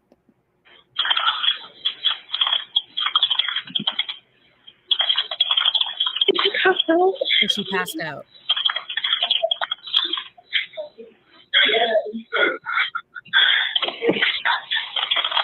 You heard again? She whispered, is she passed out? Yeah, I heard that.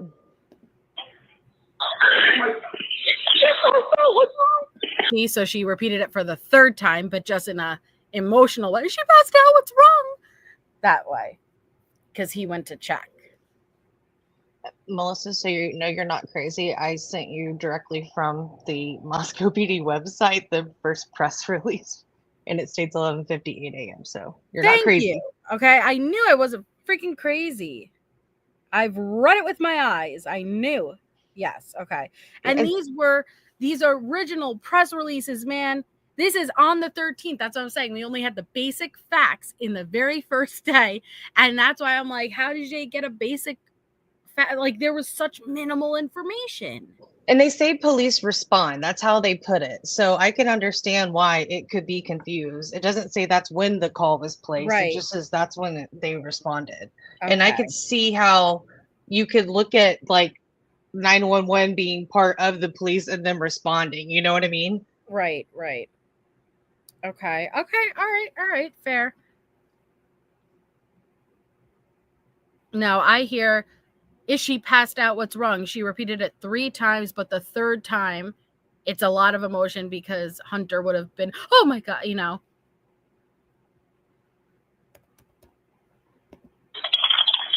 What's wrong?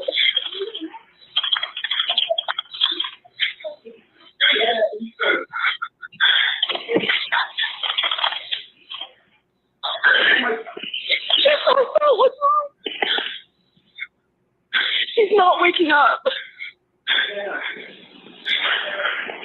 Okay. One moment. I'm getting help started that way. Okay, thank you.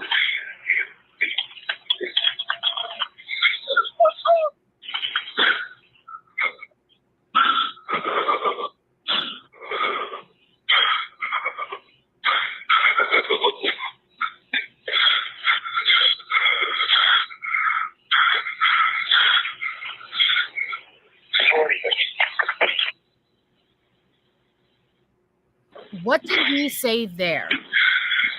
What did he say there? Did you hear that? And I can't figure it out. I want to hear that again. Like, I'm going upstairs. What is he saying? Let's play it again.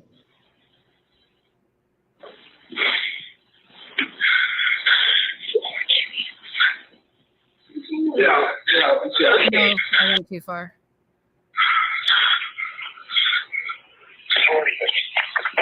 Right there. What was that?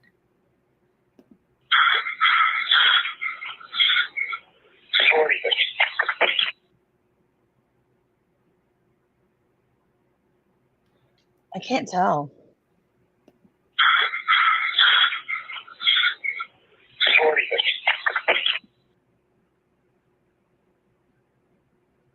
I don't know. I'm not even sure. It sounds like the same voice, man.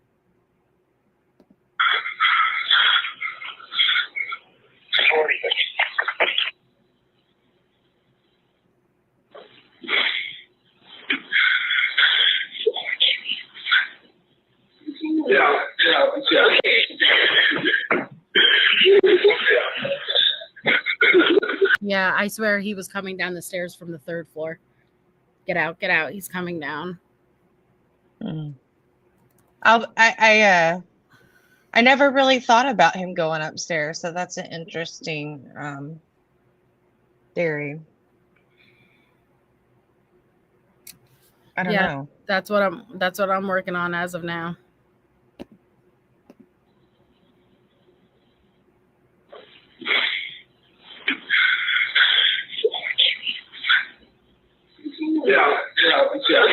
And she said, poor Kaylee. I think he went up to check, and then he immediately, get out, get out. He came right back down. Now he's walking towards them, back down the stairs.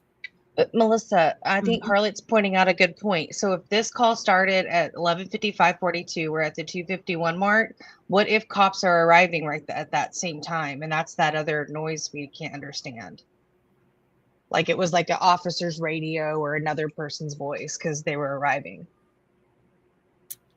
I don't think so, because it sounds like they're still in the house at this point, and it's not until you hear them go out of the house, and shortly after they're out of the house, it seems like police are just arriving, and it was a female. Okay. But I'll try to listen again, but I don't think so, because I would have anticipated police. You know, like they'll come, even if that door is open, they always identify themselves. You know what I mean? Before just walking into the house. Jeff, you did a really good job, man. Yes.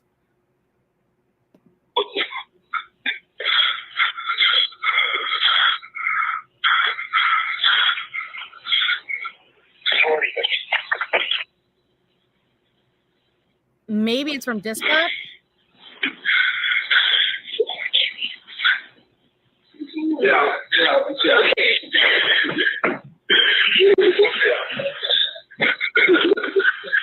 Okay, and how old is she? She's 20. 20, you said? Yes, 20 here. Okay. Hello?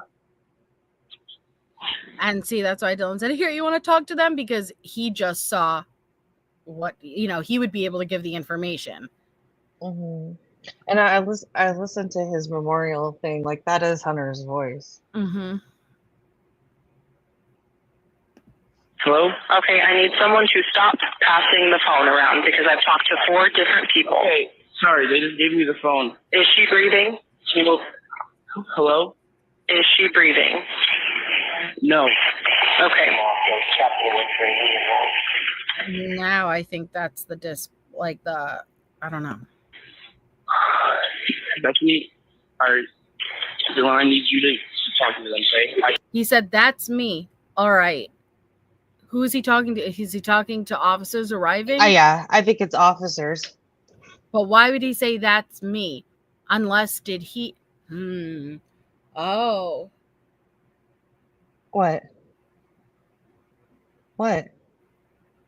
Let me think. I don't want to speak too quickly. Why would he say that's me? Like who went in the house? Like somebody asked or looking. Okay.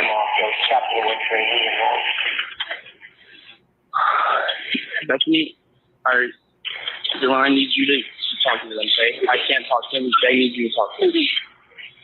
Hello. Okay.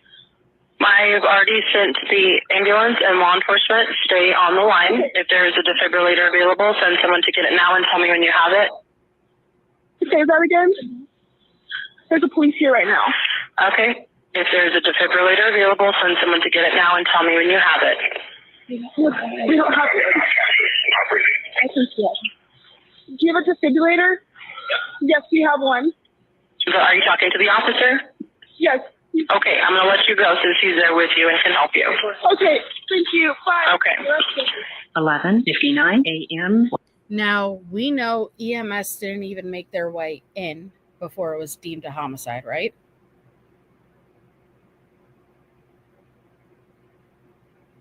Okay. Where are you going with it? I think Hunter immediately relayed to the officers what he saw. They still didn't even fucking know. And officers went in first, and so before EMS may have arrived there, and that's why we see right after on the transcript, 103. I think this is a homicide. Yeah. No, they didn't, Harlot. Remember, they didn't go in. Remember didn't the EMT speak out after? Yeah. And explain I'm trying to find they it. went in.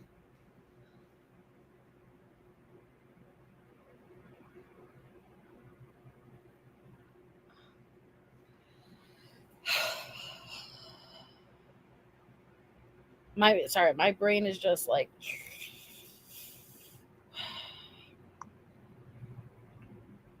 there's so much to unpack in the little that it is, but I think like I'm trying desperately also to understand it for myself, but I feel bad that I don't know, like people are raking these roommates over the coals, like Right.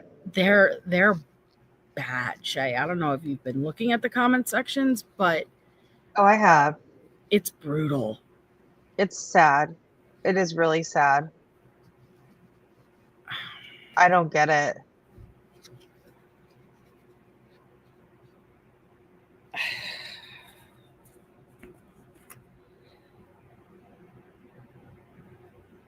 But there was no blood mentioned from Dylan, who is essentially on this 911 call, right? And no, you don't have to apologize. So I think the person who relayed it was on scene to the officers when they arrived, the only person who would have seen it. And I understand that there may be confusion. Hey, was there no blood trail outside of those rooms? Okay, I could also be like, yeah, what's the likelihood? Because we know Kathy Mabutt said it was a bloodbath, at least in the rooms, right? Yeah. I don't know what it looked like outside of the rooms. I don't know. And I understand people being like, how would you not? I get that. Because part of me wonders the same. But no, there was only 2 upstairs nutty cakes, and there were 2 on each floor, essentially. Originally 3 on the second floor, but Dylan made her way down to the first floor.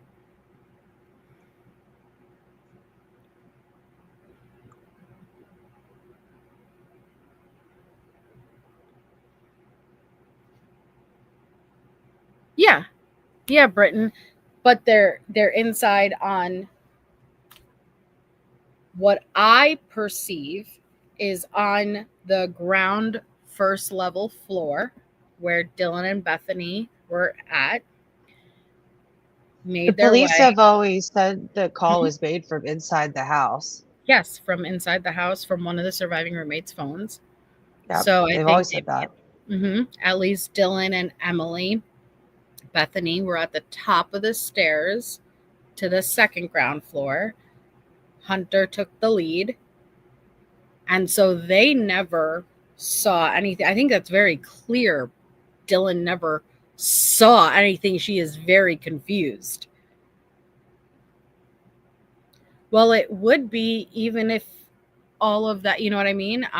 It would be, even if none of the other house was affected, the 2 rooms, though, where the homicides occurred would be where I would anticipate it being horrible. Yeah, there's obvious questions. We all have them. And I can't wait for trial too. I just think that when people have questions about Bryan and the possibility that he may be innocent, which I respect everyone's opinion, I don't know how. So a lot of times there's a jump that they blame the roommates. I don't like that correlation. You know what I mean? I think questions are natural. It's just sometimes it's I don't know. It seems like it gets like a little fiery, and I can't really understand why it gets to that kind of temperature. You know what I mean? Yeah. It's supposed to be about justice. Yes, dog defender. And yes, they were all like a squirrel. No, I don't either. I understand questions. Absolutely. I understand, like, hey, how didn't they call? I know. Trust me. I've struggled with the same. But I don't think they had anything to do with it.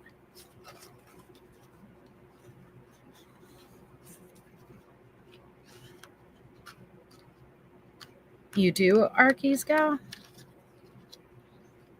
I would think, Jeff, but no, honestly, I feel like it's made it worse. I can't believe it could be made worse, but it feels like it's made it worse. What do you think, Shay? I mean, I would hope that it would help people have a little bit more compassion here in the state of mind. But I'm kind of with you. Like, I just feel like it's made worse, and maybe that's just something I'm not able to relate to others' feelings on why it angers them so much when there's nothing that could have been done to save the others' lives. There's no reason to attack the survivors. Mm-hmm. I can't get there in my head. Like, I could see if you thought like Bryan was innocent. I understand that, but to go as far with the roommates, that's just a hard place for me to really get to. And I've tried to understand, why people felt that way.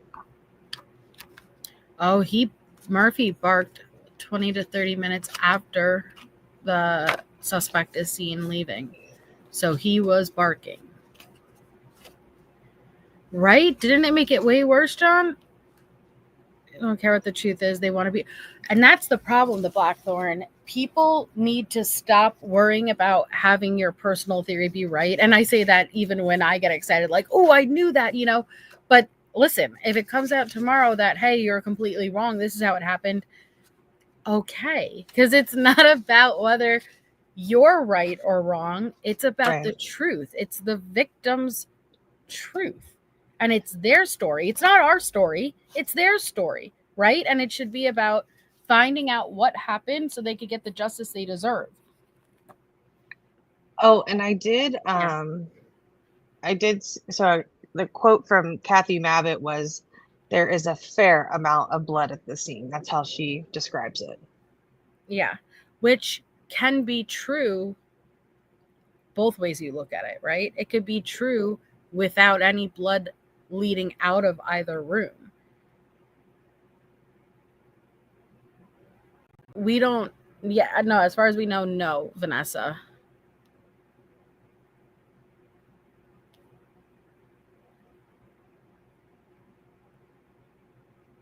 Right, exactly, Samantha. Hey, Rhonda. But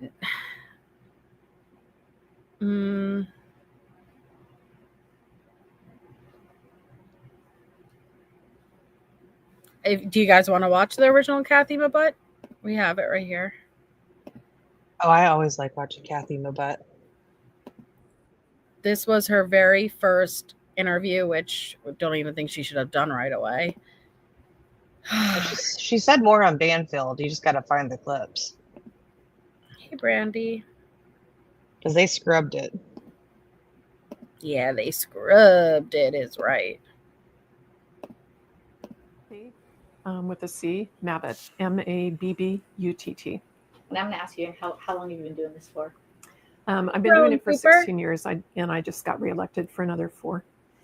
So what is it that, or I guess, when did you get the call on Sunday?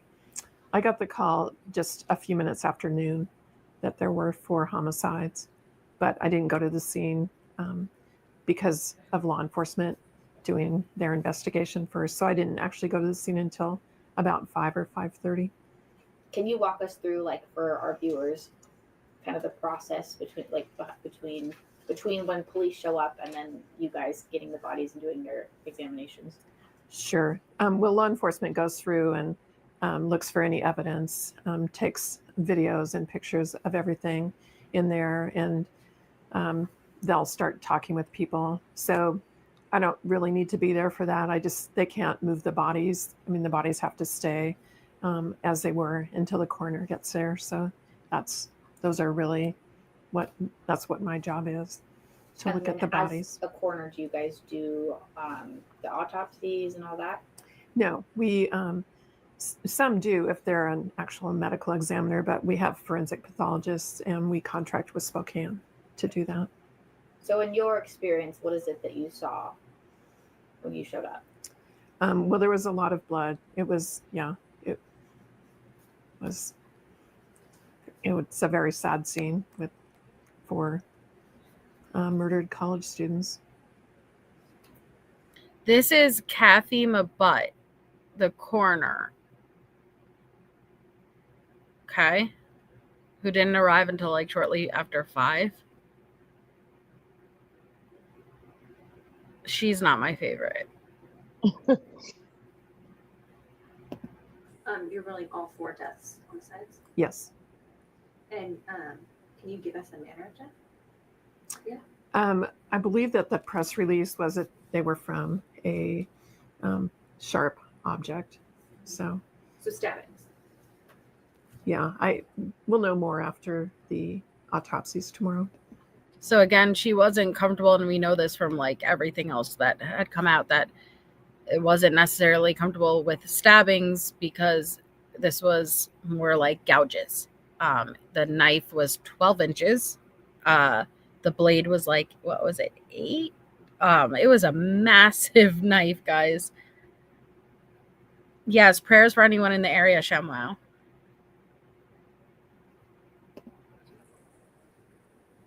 And do you believe this could be a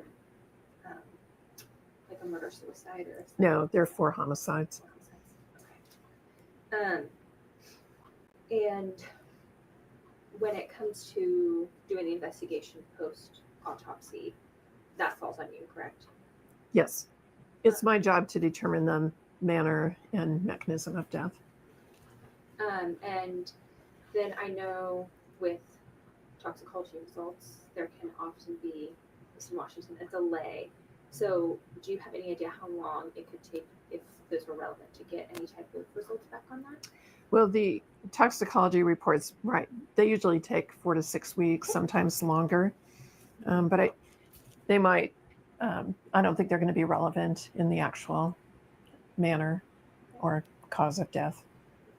And do we know how long between the time of death and when police found them, approximately? No, I don't know for sure. Do we have like any, like, could it have been hours? Could it have been a day? Was it maybe close? Like, is there any sort of like time frame there? Not that I'm aware of. Okay, gotcha. And you said the scene was really difficult. I mean, is this something you've had to deal with before in Moscow?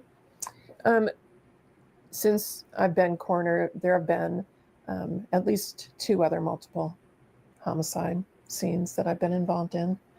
So.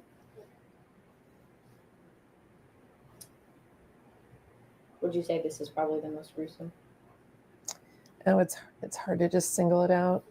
It's the only one I've been to where there have been 4 people at one scene. There have been the other ones have had multiple scenes. And was anybody else injured, like any non-deceased people? Not that I'm aware of, but I wouldn't necessarily be notified either. Okay. I didn't know if that was like because the injuries could be similar that matter to you. Oh, right. Were the deceased all in close proximity to each other, or were they in different rooms? I don't know that I can discuss that. That's my next question too. So I think, yeah. Will we be able to get a copy of your report once it's concluded? I'm sure it'll be. Oh, sure. Yeah. Yes. Okay, just call. Yes. Yep. Thank you. Do you know what the time frame for that would be? It just depends on how relevant the toxicology report is, but Okay. So- Okay. So it like the 4 to 6 weeks. it could Okay. be. Yeah. Thank you. You're welcome. Yeah, Thank you. We appreciate it. sure.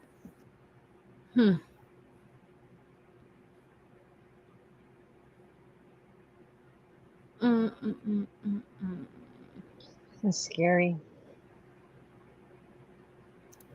You remember this article? Which one? Idaho victim Xana Kernodle fought back against alleged killer Bryan Kohberger. So, slain University of Idaho student Xana fought back against alleged Bryan Kohberger killer, suffering noticeable defensive wounds on her hands. Quote, Xana Kernodle put up a fierce fight when the attacker set upon her, repeatedly grabbing the attacker's knife so much that she sustained deep cuts to her fingers and that her fingers were nearly severed. Sources close to the investigation told News Nation Thursday. The sources said Kernodle was the last of the 4 students to be killed at an off-campus home in Moscow on November 13th. Pause. Let me pause real quick. Do not take this as fact.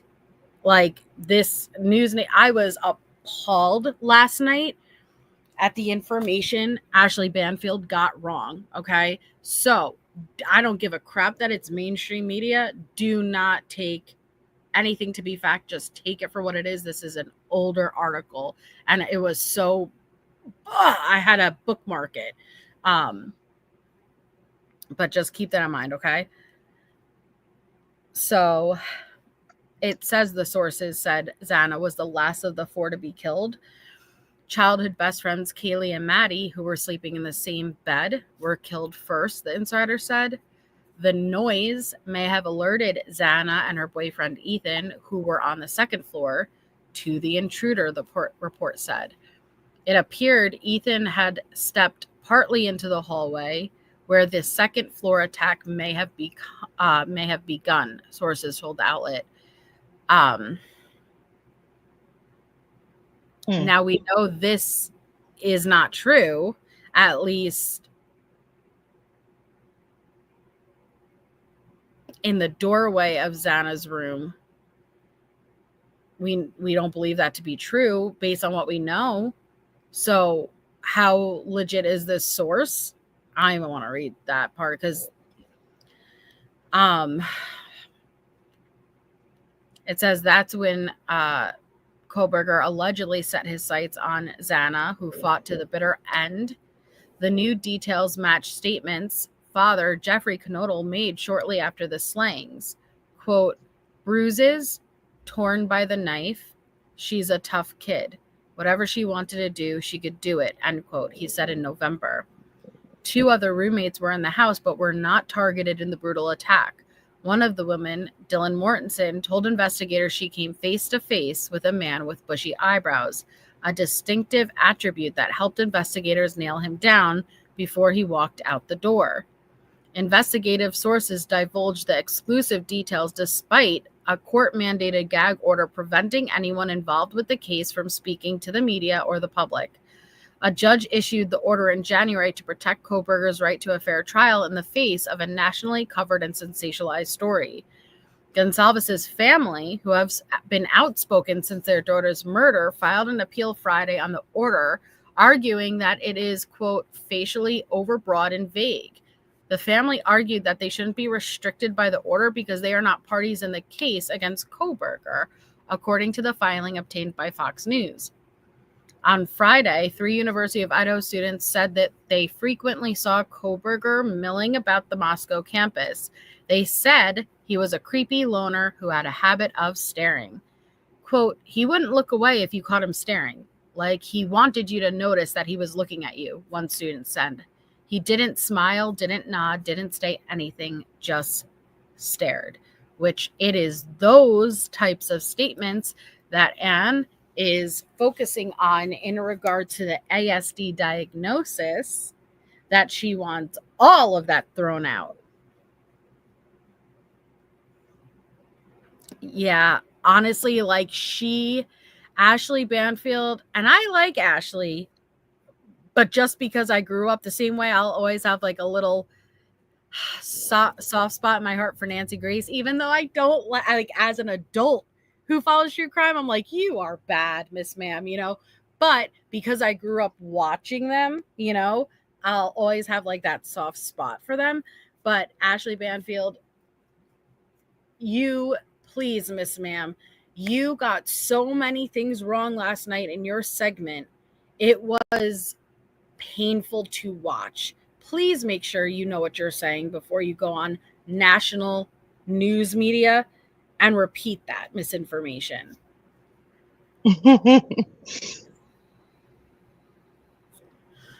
Yeah, you're right, Harlot. Hi, Rebecca. Okay, jeez. All right. I think Allie may have fallen asleep. I knew she had a live, but I don't see it on. And so I think she may have gone to bed because I don't see anything scheduled. But I wanted to go over at least real quickly. Hi, Cheryl M. God, I don't even know if I could open this door without it taking forever. But defense is really going for this sheath possibly being planted, Shay. Right. Which damn limit? Which one is that? Hold on. Which lemonade one? Yeah. Is it state's response? God. Yeah, it states response to exclude the IgG, so it's lemonade 11. Okay, this is what's going to bring. Honestly, I've been waiting to talk to you about this because I haven't spoken to you about this at all. I am shocked that I'm shocked and I'm not shocked that she's going here, but like, and I know it's been building to this, but like, I didn't expect her to do this, and we have to talk about this. It was scheduled for 10:50. Okay, thank you, Pointer Lover. We have to at least go through this tonight, guys. I know that there's so many more things posted, but the 911 call really has blown me away. But this is, how do I get this away? Go away this side. Go away this side. How do I make this side go away? I think. Yes. There you go. Well, I can't zoom in when it does that. Oh well. I think you could just exit out of the sidebar. You don't have to put it in present mode. Well, now I don't know how to get it out of present mode. Hit X maybe? I'm just gonna go and pull it up again.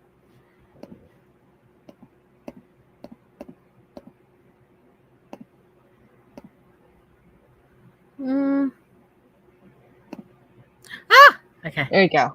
Okay. So this is the state's response to the defendant's motion in limine to exclude the IgG evidence. So go ahead, Shay. All right. Comes now the state of Idaho by and through the Latah County prosecuting attorney in response to defendant's motion in limine regarding investigative genetic genealogy, IgG. The defense's motion rests on inaccurate factual assertions and an erroneous legal standard. Nevertheless, the state does not object to and has in fact also moved for the exclusion of the IgG information at trial. Facts. In June 2023, the state moved for an order protecting the information related to the use. Let me scroll. Sorry, I don't have I can pull it up on my other thing if you want. No, you're fine. Okay, to the use of IgG in this case, including the raw data related to the S&P profile and the underlying laboratory documentation related to the development of the profile, such as chain of custody forms, laboratory standard operating procedures, analyst notes, etc.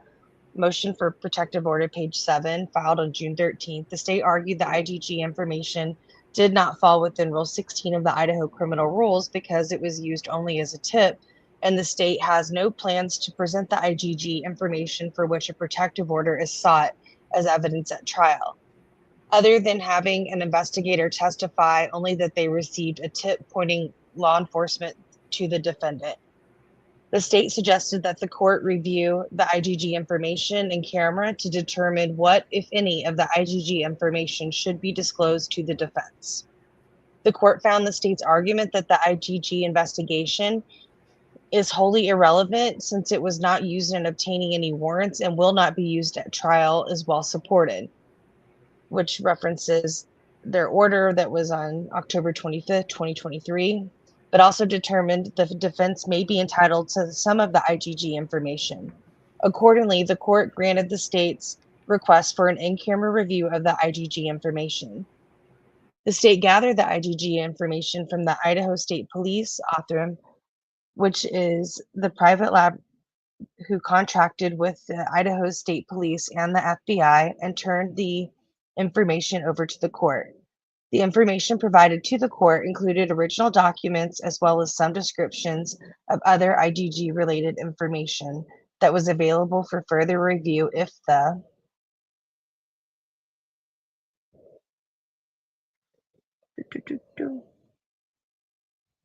court chose to do so. After the in-camera review, the court issued an order describing which pages of the IgG information had to be disclosed, which that was a sealed order that was on December 29, 2023. The state then provided the defense the materials the court ordered disclosed. The court's in-camera order and disclosure order made it clear that all IgG discovery was to be filtered through the court. Nevertheless, a few months later, the defense sent supplemental discovery requests to the state requesting additional IgG information. The defendant's 15 supplemental requests for discovery, Exhibit N, filed March 27, 2024.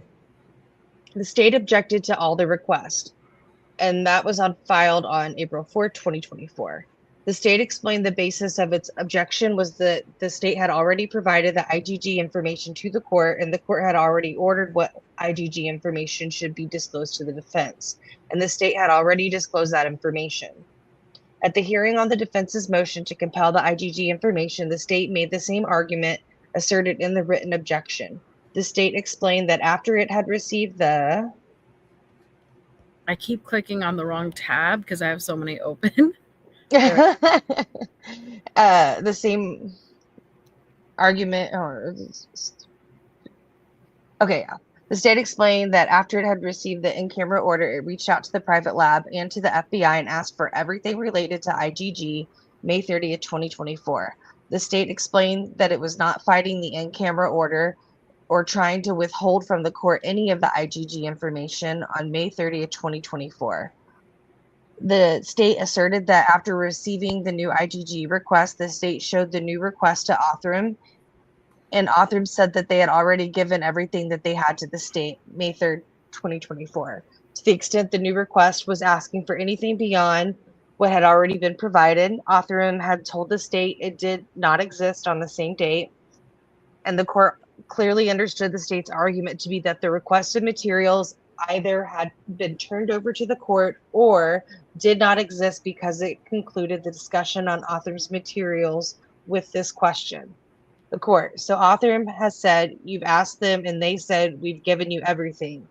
We have, and the state said yes. May 30th, 2024, the court denied the defense's motion to compel as it related to the IgG information, which was the defendant's fourth and fifth motions filed on June 14, 2024. The defense later moved to suppress all evidence collected as a result of IGG on the basis that the IGG's process violated the defendant's rights under the Fourth Amendment. At the January 23, 2025 hearing on the motion to suppress, ISP Lab Director Matthew Gamet testified that ISP had received Othram's standard operating procedures in the context of the bidding process used by ISP to secure a private lab to perform work related to IGG. Shortly after the hearing, the defense sent additional discovery requests to the state related to the IGG information, including a request for Othram's protocols and procedures as testified to by Matthew Gamet.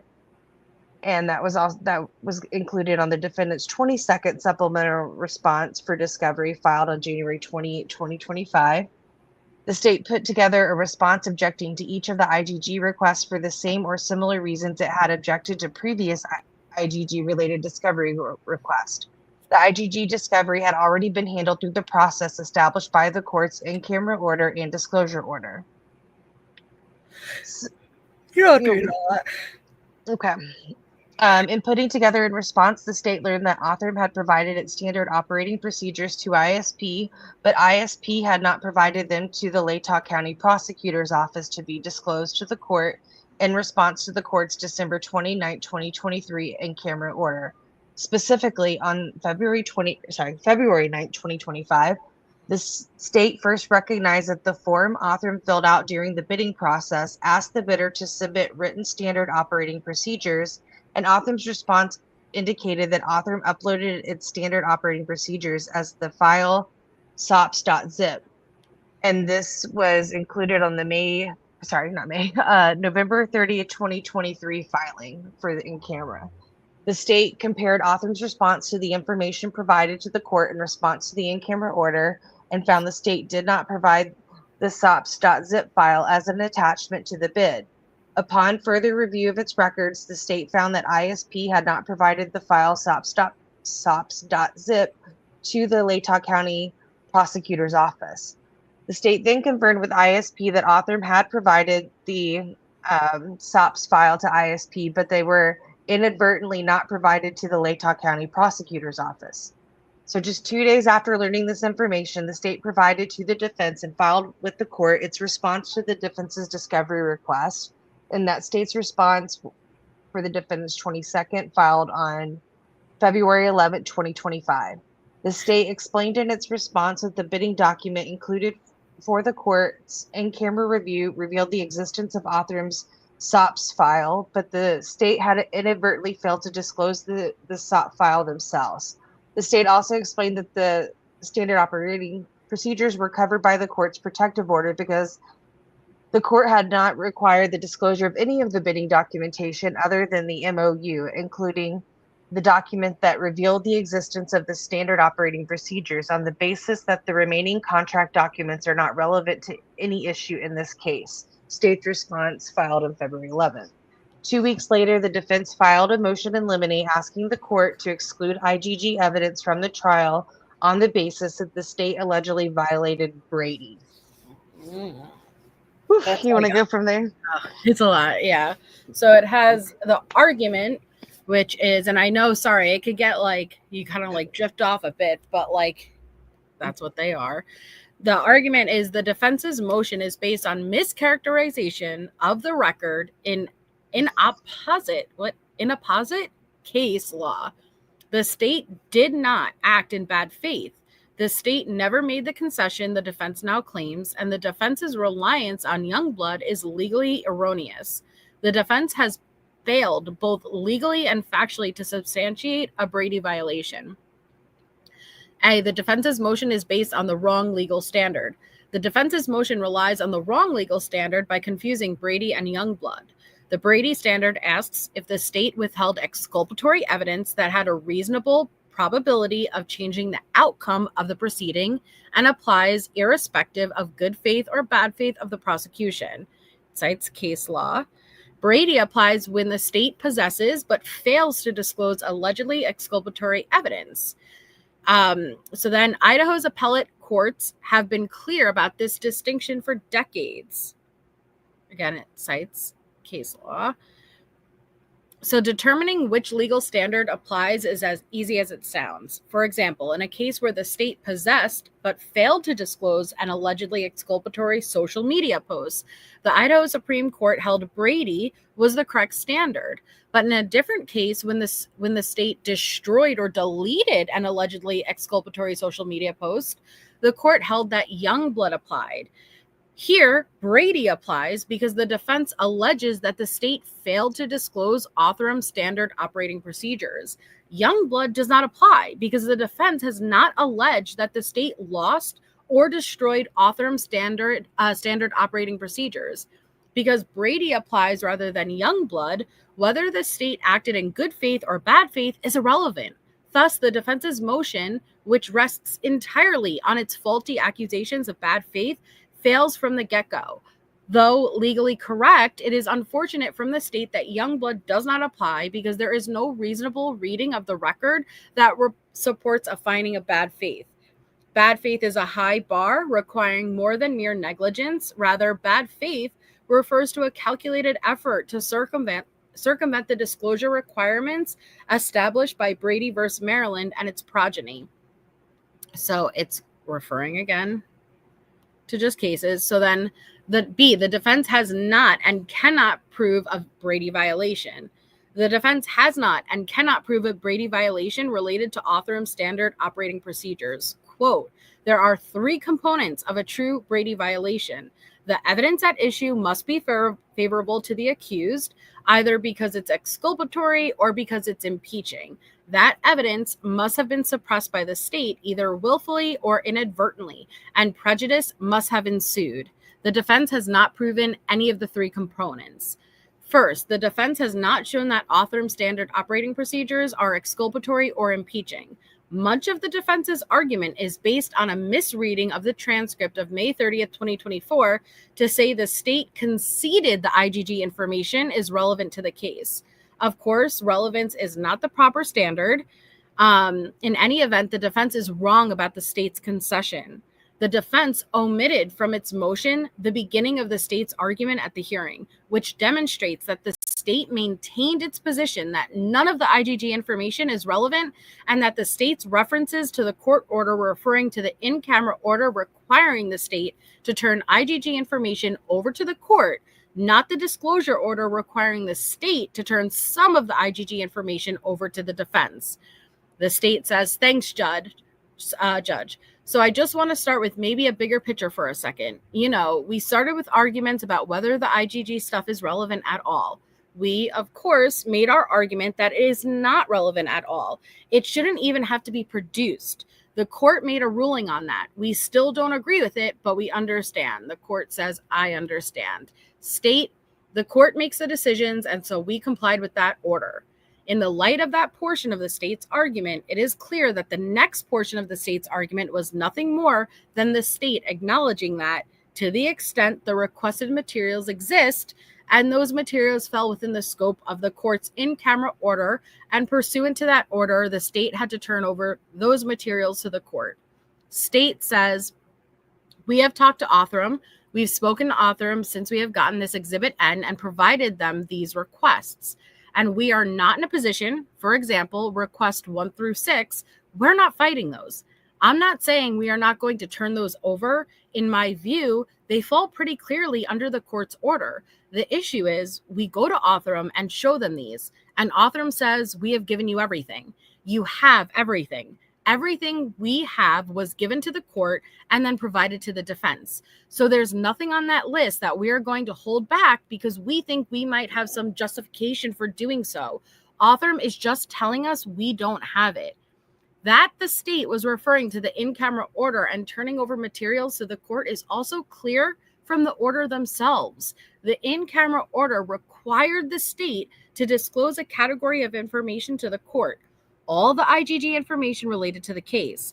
The disclosure order, on the other hand, specified precisely which pages or discrete information reviewed in camera needed to be turned over to the defense. Given the nature of the orders, it makes no sense for the state to assert that any additional information not provided in camera was subject to the disclosure order. The defense's misreading of the transcript pales in comparison to its misreading for the state's motion for a protective order. The defense tries to claim the state conceded in its motion that all information related to Otham's work was relevant because the state agreed to provide the lab report pursuant to Rule 16. Nothing could be further from the truth. The state dedicated an entire section of the motion to explaining why Rule 16b-5 required only the disclosure of the scientific report and nothing else. The state also affirmatively argued the rest of the IgG information should be protected because it fell outside of Rule 16, including any, quote, raw data related to the SNP profile and the underlying laboratory documentation related to the development of the profile, such as chain of custody forms, laboratory standard operating procedures, analysis notes, etc. Second, the defense has not shown that the state suppressed Otham's standard operating procedures because those documents have been withheld from disclosure to the defendant pursuant to a protective order.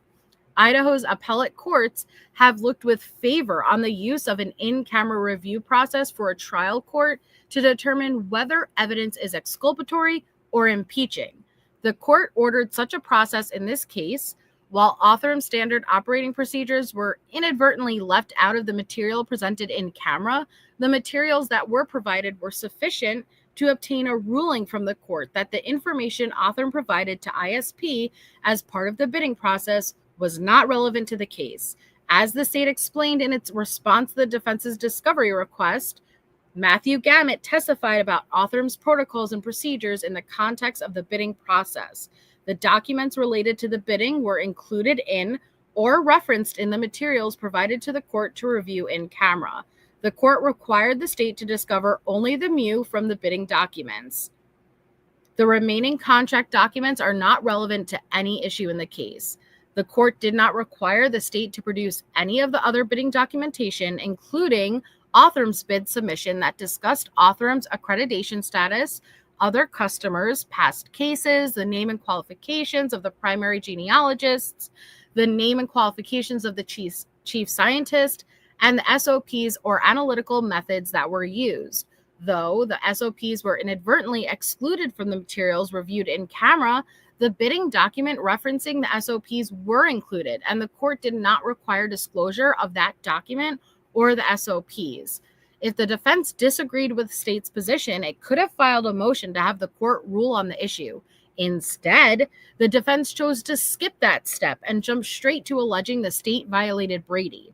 The defense's only explanation for jumping ahead to the exclusion of the IgG information instead of first asking the court to order the disclosure of the standard operating procedures is a conclusory statement that defendant would be, quote, significantly handicapped by production of materials sought at this late date, because with an earlier disclosure, quote, he would have been able to utilize the materials for motion work and consultation with experts.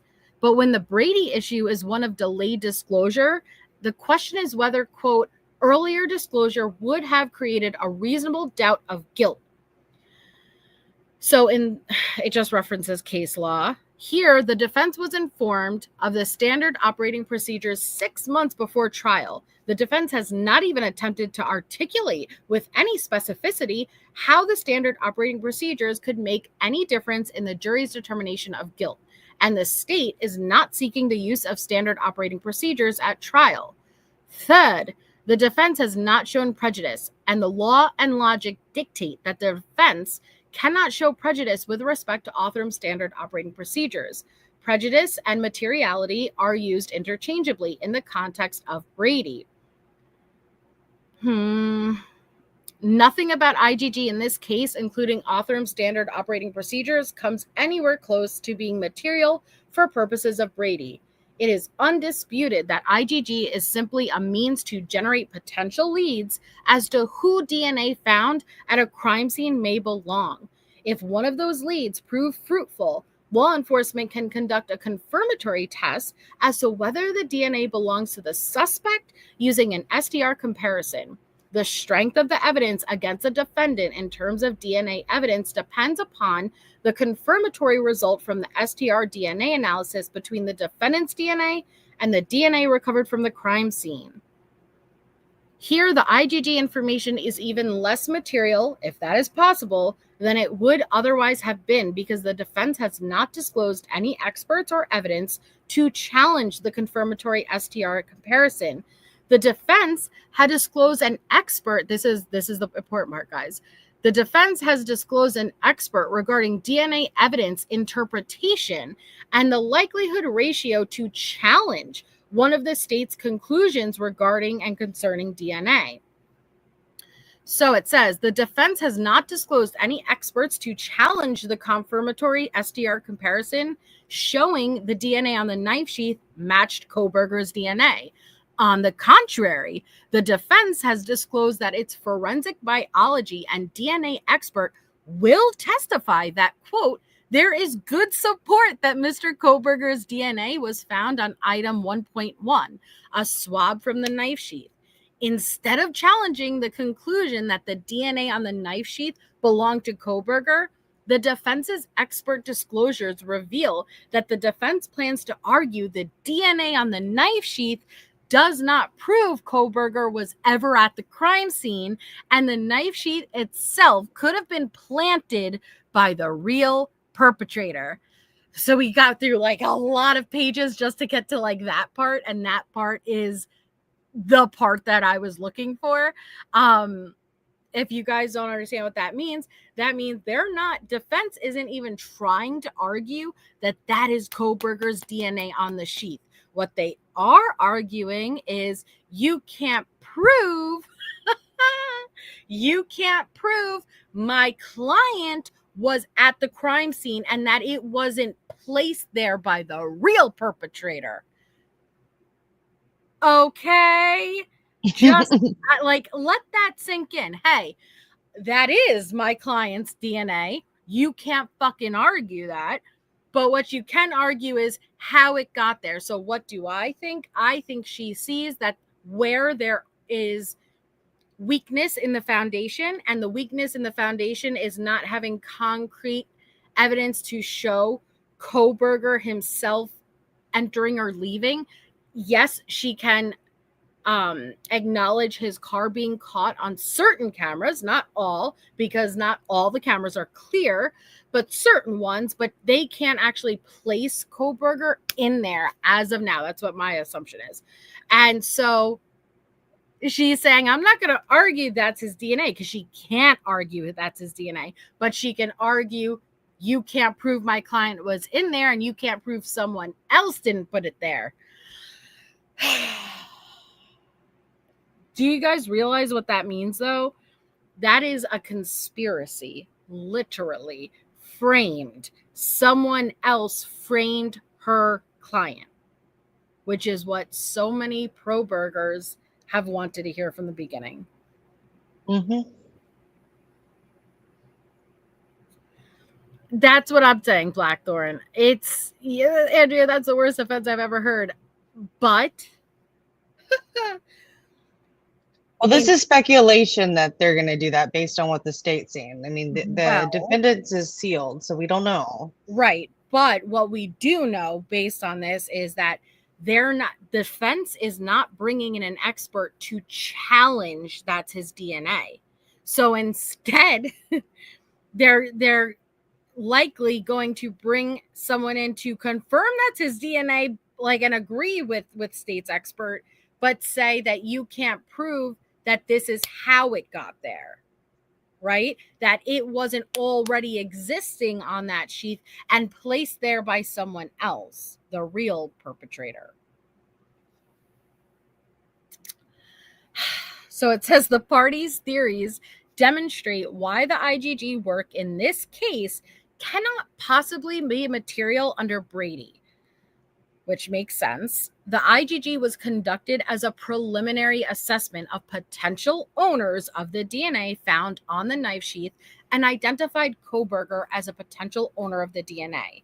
But it was the scientific process of the STR comparison that confirmed Kohberger's DNA matched the DNA found on the knife sheath. Now, the state has no plans to use the preliminary assessment of the IgG at trial, and the defense has no plans to challenge the confirmatory STR comparison. Thus, the preliminary assessment of the IGG could have no effect on the result of the trial. The defense erroneously asserts prejudice on the basis that it will not be able to use the standard operating procedures to cross-examine the state's expert witness, David Middleman, the CEO of Othram. But the state disclosed Dr. Middleman only as a rebuttal witness to respond to the 2 IGG experts the defense initially disclosed.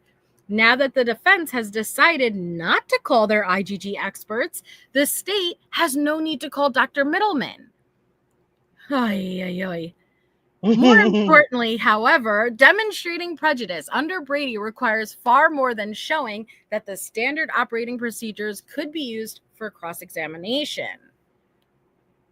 The defense would have to prove that the cross-examination using the standard operating procedures would have a reasonable probability of changing the outcome of the case. So the defense has not and cannot do so.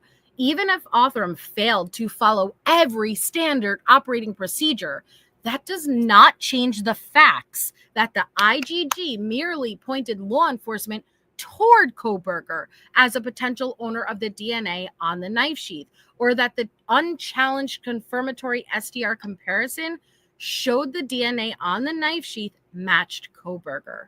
The defense also whispers in a footnote that Kohberger may have been prejudiced because the standard operating procedures could have bolstered Kohberger's argument that the IGG work violated his Fourth Amendment rights on the basis that it revealed private medical information. Oh, goodness. Such speculation is insufficient to prove prejudice under Brady. So the defense's speculation also runs contrary to all the related evidence presented at the hearing. For example, Riley Nolan, a forensic laboratory manager with ISP, testified that medical information fell outside of Othram's scope of work in this case, and that the information Othram provided back to ISP did not contain medical information.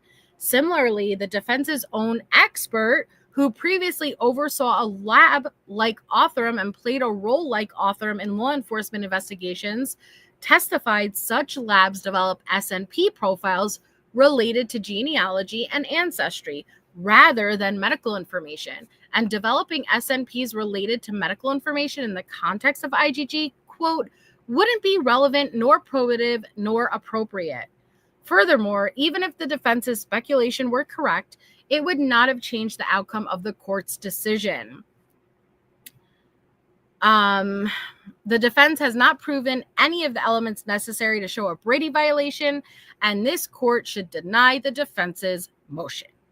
You want to read the rest? Yes. All right. So C, the state does not object to, is that where I'm at, right? Yep.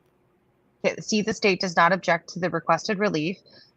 The defense's factual allegations and legal arguments all fall flat. But perhaps the most perplexing portion of the defense's motion is the relief requested. In the ultimate concession of immateriality, the defense seeks only the exclusion at trial of the IGG information, even though the state has consistently stated it does not plan to present the IGG information to the jury. This means the state finds itself in the unusual position of strongly disagreeing with the rationale for the defense's motion, but having no objection to the defense's requested relief. As the state has explained as far back as the beginning of the litigation over the IGG and as recently as its competing motion in limine filed contemporaneously with the defense's motion, the state does not intend to introduce the IGG information at trial other than to help the jury understand how the investigation progressed. The state can do so by referring to the IGG information as a generic tip without revealing the source of the substance of the tip.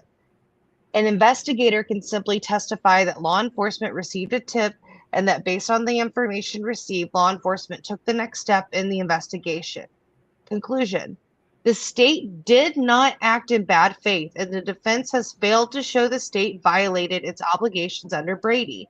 This court should deny the defense's motion to the extent the defense requests sanctions against the state. The parties do seem to agree, however, that the IGG information should not be presented at trial. This court should thus enter an order excluding the IGG information at trial, other than as a generic tip for the purpose of helping the jury understand how the investigation progressed. Respectfully submitted this day on March 10, 2025. What are your thoughts, Shay? I feel like I was going in circles there because, like, I understand what he's saying. It's like, what is the defense getting at this point, you know? Yeah. Like, it's, I don't know, it reminds me of that clip I think I told you I got of Emily D. Baker, like, where the prosecutor, Bill Thompson, was just, you know, he didn't have much more to give, and it was like she referenced this like Clueless quote when she's doing her debate, and that's kind of what it seems like. Like the state keeps writing a lot of supplemental requests, like they're leaving out something that they haven't already given, and I've kind of got through the history of that, but then it goes as far as that extends over the IGG too. It's like, I don't understand where they're getting at with this. Like, you know, like what more do you expect from them? You both want to exclude it. And how could you really come up like, I don't see the defense doing a planning the sheath thing. I don't know. I mean, I think that would be really hard. I mean, you'd have to get a jury there, you know? Could they use some stuff as reasonable doubt? Sure, but wouldn't you just use the other DNA that wasn't detected, you know, at this point? Not detected, but known. I'm just confused. Sorry. I'm just really confused. I'm confused. Yeah, confusion is the defense. I don't understand how they are going to try to potentially introduce it was placed there if they're not, like, you can't just kind of throw that there without some supporting evidence, right? And so who is she going to go towards? One of the roommates? Higher up on a law enforcement level? Like, who are you? Because that is dangerous. It is. And I read a file last night and I thought it may find interest to you because it was one that you were looking for. And it goes along where this all started, in my opinion. I'm going to grab it real quick for you. Because this just wasn't like born out of nowhere.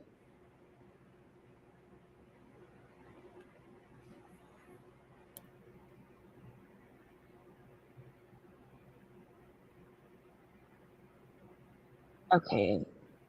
Objection.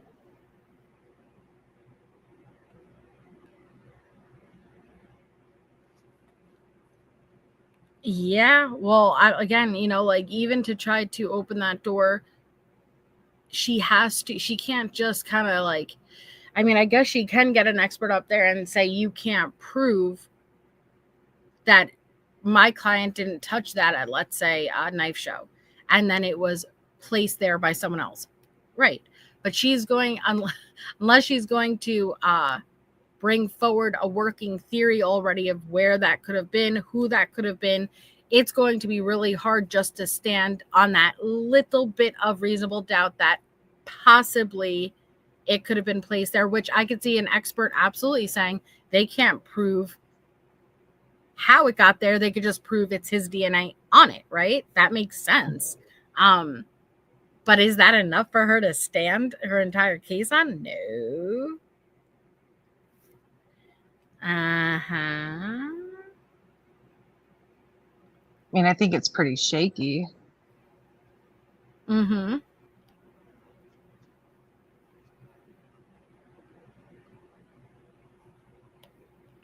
And I totally forgot. I'll read the Goncalves' post. I forgot, and I am sorry, but I'm going to read it.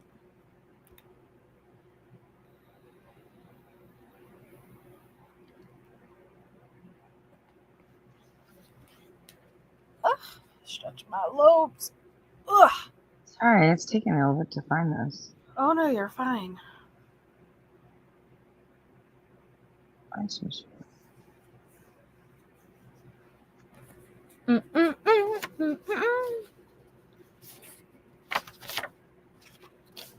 I'm just still kind of mind blown with the 911 call, man. Man, me too. How it came out. Like, I don't know. That's a bit weird to me. Even the wording of that was weird to me. It was almost like they're covering all their bases as I'm releasing this, but let me cover all my bases of how I'm allowed to release this. I don't know.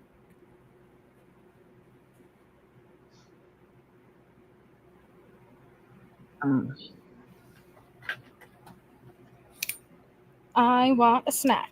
Snacky snack snack. I like snacks. Back scratcher. This back scratcher is brutal though, because it's freaking metal, not wood. It's like a skin scratcher, man. It takes my outer epidermis off. It's one of those extenders, like you hear it? Yeah. That's how you pull it open and scratch, but it's fucking metal, man. It's painful. A painful scratch. Okay, I got it. I found it. Okay. It's like the first couple of pages. It was the wording of this document that, like, it was the objection to state's motion for protective order. And it was like when Anne first started just putting the facts out, that how they interpreted them of the case. And she said that that the sheath was placed there. Oh, sorry. Did it not go through right? Oh, I got it now. And Kathy Joe, Jesus. And I hope that you're on the road to recovery, Misty. All right. I think it's just like on page I remember 2. this. And that's what kind of started, I feel like, spreading this like wildfire. The sheath was placed button side down and partially under Miss Mogen and the comforter. And everybody zoomed in on that. Yep. Placed. Oh my God, it's bringing back PTSD. I know. The sheath was placed. Oh my goodness. And I'll say that, like, in Ada County, they do a better job of how they name the files to find stuff. But to find this one last night, it was like a needle in a haystack. And I was like, oh my God, I got to remember this, because you and I kept trying to find it. It was not easy to find. Yeah. There's been so much. But placed. And they were like, I knew it. Anne knows. Yep. They went crazy with that, man. I don't know, but that's what I see going on everywhere now is, he was set up. He was framed. I'm like, if you guys can't see, she's doing her job. But I think it is getting a little out of control because it's almost like this case is going through the court of public opinion, Yeah. And it does make me nervous because to find 12 people to even agree is, I don't trust her. I don't even trust the jury. I really don't. Hey, Positively Parker. But okay, here. I wanted to read this before we go, which is the Goncalves' family page and their response, guys. So again, I'm going to circle back around to if there is anybody who could have doubt and question the actions of the surviving roommates, it would be the victims' families, okay? And if they, and I'm not, there are more families than just the Goncalves', but I'm just saying, like, if they don't think that there's anything more and they don't have an issue, who the hell are we? That's not the same as, I think Kohberger's innocent. You could feel that way without jumping on blaming these surviving roommates, okay? But let's see what they posted in response. It says, as we continue to process the 911 call, we just wanted to share some of our thoughts. We stand together with all the victims of Idaho, both those we have lost and those who remain, forever marked by a tragedy that no passage of time will ever erase. The 911 call, it is not the neatly rehearsed dialogue of a well-crafted story, not the polished performance you might expect from a Hollywood script. No, it is raw. It is jagged, a searing, unvarnished truth that no camera could ever hope to capture. Every breath, every cry, every tremor in the voice reveals a reality so cruel, so brutally honest, it cuts deeper than anything fiction could devise. After hearing that call, one thing is clear. Hunter, with his quiet, stoic resolve, protected those girls from a nightmare that no one should ever be forced to witness. He stepped into the abyss, shielding them from horrors that will haunt him forever. For that, the Goncalves family owes him a debt that words cannot repay. If you are expecting a neat, cinematic conclusion, something palatable, something that offers closure, let me make this clear. The real world does not operate on such terms. The terror of that night cannot be cleanly packaged, wrapped in a bow, or distilled into a simple, digestible narrative. It is ugly. It is painful. It is the kind of horror that shakes you to your deepest core. These were not adults. They were children, still clinging to the fragile threads of innocence when the world was violently torn from them in an instant. In closing, let us face the uncomfortable truth. Had the 911 call been made the moment the accused left that house, it would not have saved anyone. Nothing would have changed. So we ask respectfully, please do not waste your energy pointing fingers at those who could not have prevented it. The anger, the grief, the pain, they must all be focused on one thing, one person, the one who stole the innocence of Moscow that night. We demand justice, and that cause is all that matters now. Trauma says, I should have done things differently. Healing says, hindsight offers clarity, but I did the best I could with what I knew at the time. I deserve to be gentle with myself, even when I make mistakes. Oh, that's beautiful. That was nicely put. It's really emotional. Yeah.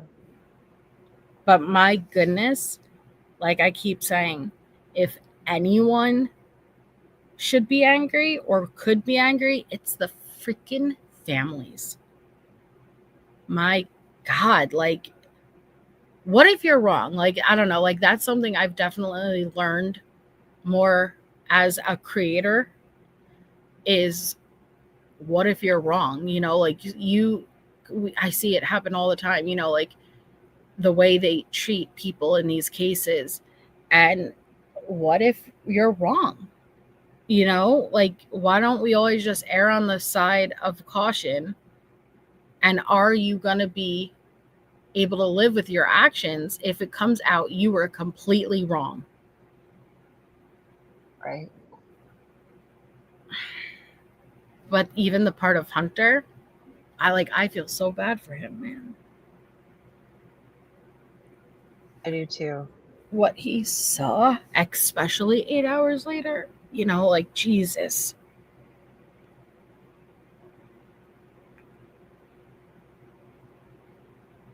I know. I'm sure it's burned into his brain, like the serious trauma. And I know that they were adults. But my God, barely. And that moment probably ripped any innocence of childhood or young adulthood from Hunter. You know what I mean? Like that moment, I was so naive at 21, 22, you know, like Jesus, you know.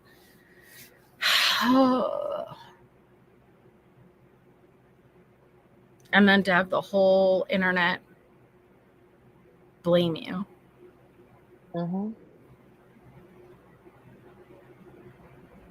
The whole internet think you had something to do.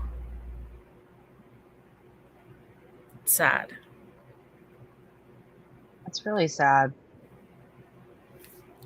A severe PTSD need, like a severe, like they, even as Dylan and Bethany, but like Dylan to have seen him and think about it, her door, she would have been number one, you know, and what was easiest. He passed her so many times, and she came so close. And it makes you wonder, you know, like, was there a target? But I can't imagine what she has to live with. No. I think she's probably blaming herself enough, which I'm not saying she should do, versus I can imagine nobody's gonna beat her up more than herself, feeling like she needs to, you know? Yeah. You know, according to that interview with that author Appleman and with Dylan's father, that she has survivor's guilt and she's going through therapy and has PTSD, according to them. No. I don't, you know, like, again, I just think about how many friends I have, and I have different friends, and I have friends that are very paranoid, you know, whether it's for medical things. Do you guys know anyone who, oh my God, they have cough and they think that they're dying? Like, you know, like, I must have this, I don't know how Dylan was automatically, you know, like Dylan may have already been like a very paranoid, high anxious person to where, because I try to think, why didn't Bethany get as nervous? But I don't know. Dylan was Dylan one of those, especially if she's saying she had lucid dreaming and stuff like, I don't freaking know. That was a little out there for me, but maybe Dylan is someone that already is like a little bit out there, and you can't really take her to not exaggerate. And so Bethany really didn't understand the extent of it. Well, I mean, I think that the background of lucid dreams is important, because to me that shows a sign that maybe she could have possibly experienced some childhood trauma, and like that's why she would, like, Bethany may have calmed her down, but like, you know, talking with her dad that knows that, I would assume would know that trauma well with her, you know, was like, you know, the reasoning came in, you know. Right. Oh, and I don't know if you've ever seen this, but have you ever seen the spotlight on Hunter Johnson from the Ethan Smile Foundation? Have you ever seen that? I'm sorry, where, like, one more time. Where like there's like it's called like it's a spotlight. And it's about Hunter. Didn't know if you've ever seen it, but it talks a lot about like his relationship with them. It's just really sweet. And it's like written by him. And I thought about that before, Jeremy. But I was like, damn, she got up 3 times. We know all the doors had locks. But she had gotten up 3 times. Did she lock behind her every time? I don't know. It's a chilling thought. And Callie says, okay, so if Bryan is the killer, have there been any motives mentioned? Not anything definitive.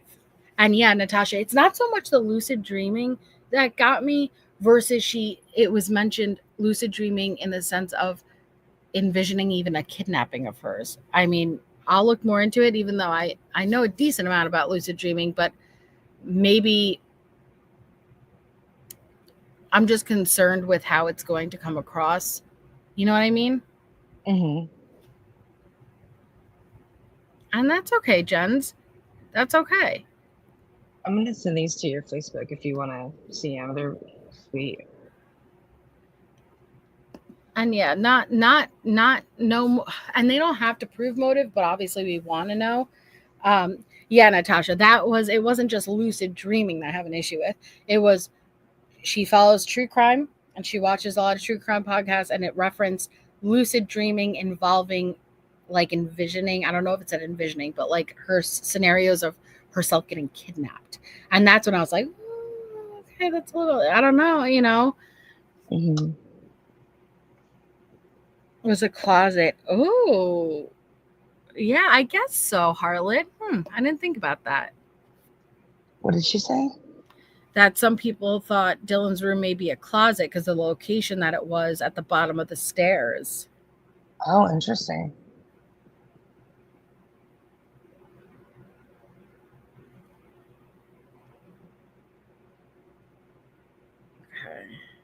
Because it is kind of like in a different spot, You probably wouldn't think that you'd have a bedroom right off the kitchen. Right. But I think that, we noticed right away whenever the tragedy happened that there was already like floor plans online of this home, because they rented out each room, technically kind of like apartment style. And it sounds like they all had like their own what is it, like your little lease contract. So I mean, if somebody was more, say, targeting the house, like, you could find who lives there, search their socials, see what rooms they may be in. Mm-hmm. I definitely think it's a house that could be surveilled. Yeah. Yep. But okay, so this is the Ethan Smile Foundation. It says Smile Spotlight number 22, Hunter Johnson. Quote, I met Ethan and his brother Hunter during rush at the University of Idaho when I was trying to get them both to join my house. There was an instant connection that we all had, and I remember feeling so anxious that I was not going to get either of them to join my house.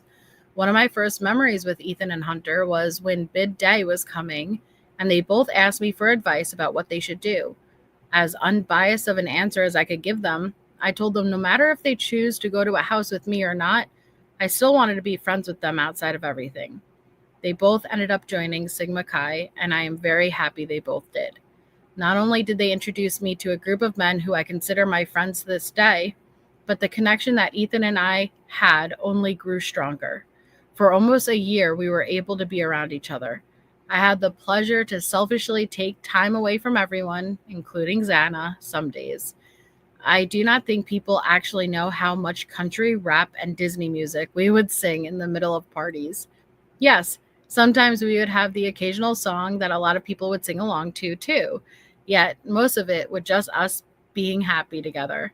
Ethan was happy, goofy, and could act so stupid, which is why we loved him and Xana together. They mixed well together. He had a calming presence about him, yet such an exciting personality. He was faithful to the ones he loved, and I am blessed to be one of those people. My favorite memories with Ethan were with Xana as well. Those were the times we spent on the golf course together. We would go as much as we could with both Emily and Xana, and those are my most cherished memories. We would play at Priest Lake and Moscow, and probably share one too many drinks while playing. I will miss Ethan making fun of Xana during our golf trips, even though she was just learning for the first time. The stories and energy our group shared was one of a kind. If I had a word to describe Ethan, it would be witty. He was comical and funny whenever he wanted to be, but at the same time, he was a role model to those around him. I am inspired by the man he was to me and everyone he loved. And then they have some photos. This is Hunter Johnson, guys, and Emily.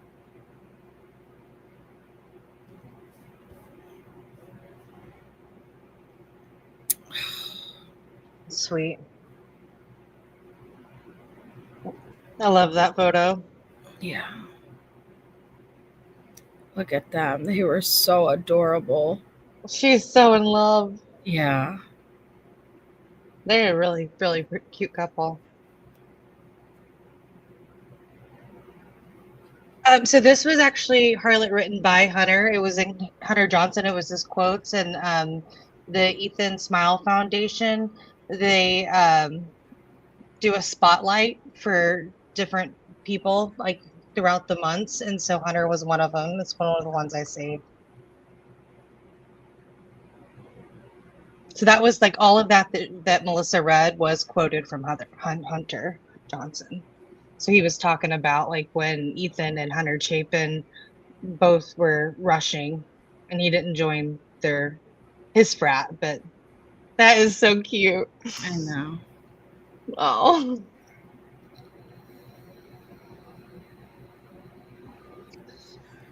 I love that photo. It makes me want to cry. You want to explain? Tulips. Yep. A mixture of tulips. They have like their own one. I believe it's like a yellow one for Ethan.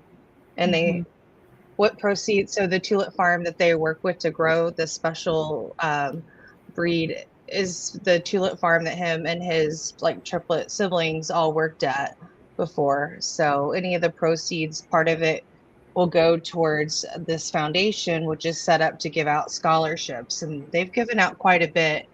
And then the opposite of this, and Ethan's family established this pretty early on, I believe, right in 2023. And then over this last summer in 2024, a separate foundation was set up for like kindness or something that includes the three victims, the female victims, Xana, Maddie, and Kaylee. And they're also, whatever they're selling and doing, they're giving out scholarships too. So, but all families have done like a honorable scholarship in their name.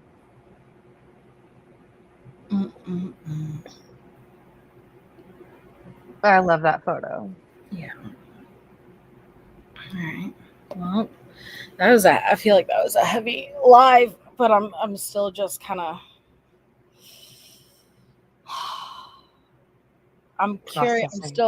I'm just letting it be known now. I'm still skeptical of how and why this 911 call came out right now. As far as how did it get to YouTube first? You know what I mean? Right. Like some connections there that aren't fully clear. Mm-hmm. And so I'm going to be pondering that for a bit. Yeah. Yeah, I'm very skeptical of it, Natasha, and how it came out. And they had a heads up of it coming out and being released. And I just, again, it's legit. I know it's legit. I'm like, how did this come about? Why did it come about the way it did? Yes, Stacy did, yeah. This week, I know we missed a week of Tisha. I don't know what day. I'm pretty sure Tuesday, though. What am I thinking? I don't know what I'm thinking yet. And I don't want to just jump the gun and spit things out when I don't know. I just am questioning how it was stated. I don't know. Even, again, we read it at the beginning of the stream, but I'll just show you guys again real quickly. Even the request that was shown, the FOIA, okay? No, I don't want to replace it. Thank you very much. I just want to open it.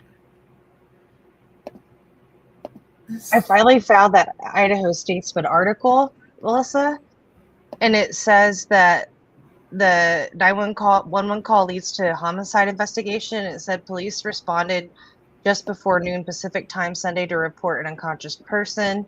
And then it says Dillinger told the Statesman he was unable at the time to say who released it. The Moscow Fire Department also responded to the home. Chief Brian Nickerson told the statesman that his crew was sent to the residence on a medical call. Also, just before noon, his volunteer department sent an ambulance and a fire engine, which he said it's standard for calls, but none of his team entered the home because police were already there and medical treatment was deemed unneeded. Right. It was quick. Yeah, I knew there was a quote out there somewhere because we had found it. Mm-hmm. But you guys, look at this is what the news station had put out, and this is just the one news station. Okay, multiple people had this, and it says, "Dear requester." So this is, I'm as someone who's done FOIAs, and I'm sure Shay can tell you too. Like, this is not what I got back for record requests. I don't get an explanation of why they can release it to me. You could get an explanation of why they can't. Okay. Okay. So Harlot, this is what the news station put out that released it first. Okay. But again, DT and Gray already had it before this. This was today. So it says, "Dear requester, I am providing this communication on behalf of Whitcomb 911. You have made a public records request pursuant to the Washington Public Records Act to Whitcomb 911 for a recording of the 911 call involving an incident on or around November 13, 2022 that occurred at 1122 King Road, Moscow, Idaho. The 911 call recording.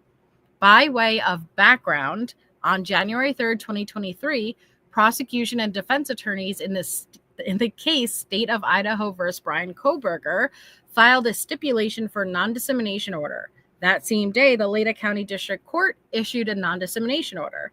On January 18, 2023, the Leda County District Court amended its January 3rd, 2023 non-dissemination order. The January 3rd, 2023 and January 18, 2023 non-dissemination orders prohibited the release of public records responsive to your request. On January 30th, 2023, Whitcomb 911 filed a declaratory action in Whitman County Superior Court, seeking a determination as to whether Whitcomb 911 was required to disclose, pursuant to the PRA, the requested public record in light of the non-dissemination orders issued by the Leda County District Court. That case remains pending. On June 23rd, 2023, the Leda County District Court issued its revised amended non-dissemination order, which clarified the court's position and continued to prohibit the release of the public records responsive to your request. The court further clarified its order on June 23rd, 2023. Again, the June 23rd, 2023 order prohibited the release of the public records responsive to your request. On or about March 6, 2025, the Ada County District Court released a transcript of the 911 call recording. We have determined the non-dissemination order, as revised and amended, no longer prevents release of the 911 call recording in its redacted form and consistent with the transcript released by the Ada County District Court. Accordingly, please find enclosed a public record that is responsive to your request for the 911 call recording. Redactions to the 911 call recording have been made to comply with RCW and State of Idaho versus Bryan Kohberger. This request has been fulfilled. As a result, Whitcomb 911 is closing this request, and the PRA 1-year statute of limitations to seek judicial review has begun to run, as Whitcomb 911 does not intend to further address your request. Am I crazy? Or is that a weird... Wow, what a lot of information to complete a request for a public record. Right. It went so specific into the amended orders, this. Here are all the times where we were told we were not allowed to. But then, because this transcription was released, we determined it's light. What? Like, am I interpreting that wrong? Because it's literally saying, hey, even though everything above over the course of 2 years said, don't do it, on March 6th, after a transcript was released, we decided, it's tight. I release it. It feels like everything in there is covering their tracks. It's overboard. That's what I was saying, Harlot. Like, Whitcomb took it upon themselves to determine it's okay to release it because the transcript was released. It's weird to me. I've never done a FOIA and gotten this explanation back with the FOIA. You could get a long explanation why they can't, but this is so strange to me. This feels a bit, shall I say, and not in trying to be a conspiracy, but a little premeditated. Made sure to include all of that with the release. Yeah, it's I mean, we determined since you already released a transcript, we good. What?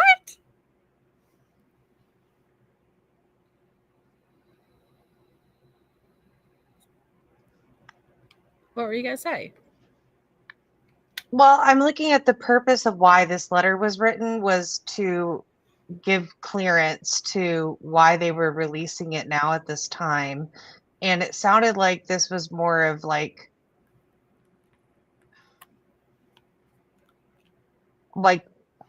I understand what you're saying, like they're trying to make justification to what their interpretation of those amendments and legal standing is, but I feel like it's written to kind of, I don't know, maybe also pacify the public. I'm trying to think of the audience, like why it was written that way. Right. But why, if it was all good? I don't know. This wording has me thrown. You guys just took this whole page explaining how all the times you were told no. But on March 6th, you guys released a transcript. Whitcomb, determined the non-dissemination order as revised and amended no longer prevents release of the 911 call in its redacted form. What? How do you bypass court order and you determine in its own entity that, this no longer applies to us?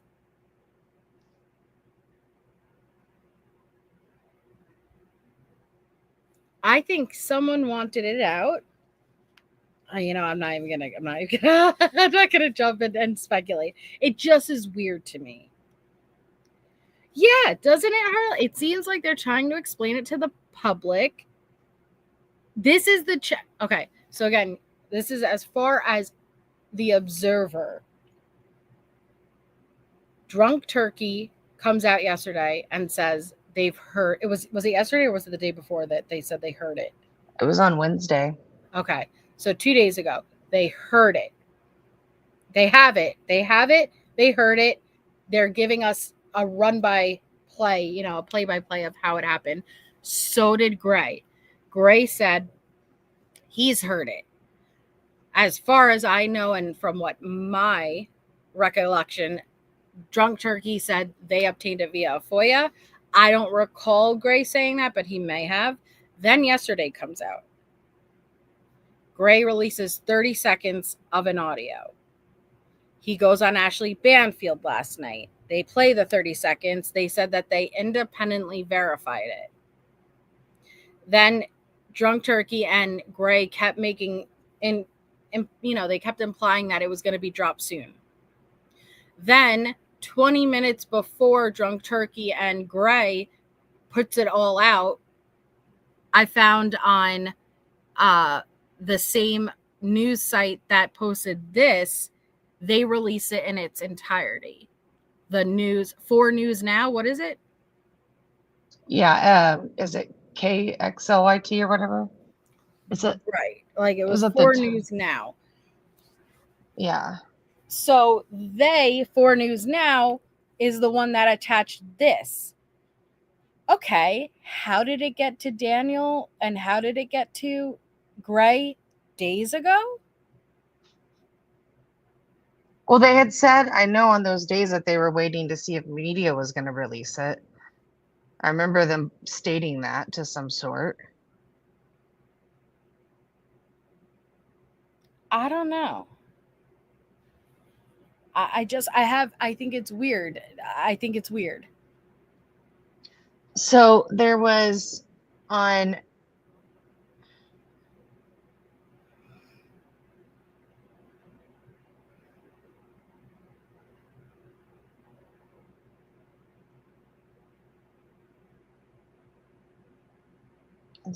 order. Sorry, I'm reading.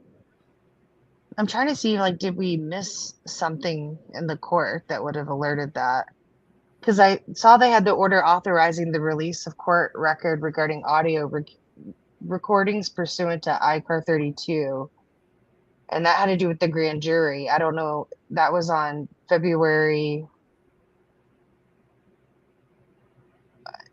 Was that signed? February 20th? Would that, like, I'm trying to see what triggered them to feel that way, you know? Beyond the state's motion to eliminate. What did that, do you still have that document up? Okay, you do.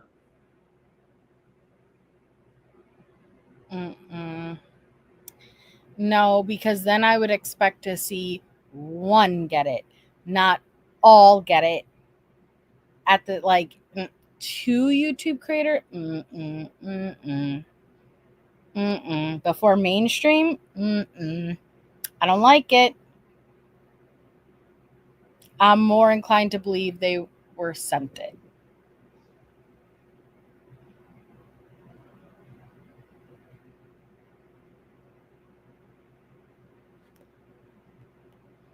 That would make sense. That makes more sense than what Daniel is saying, that he received it via FOIA on his own. I don't buy that, respectfully.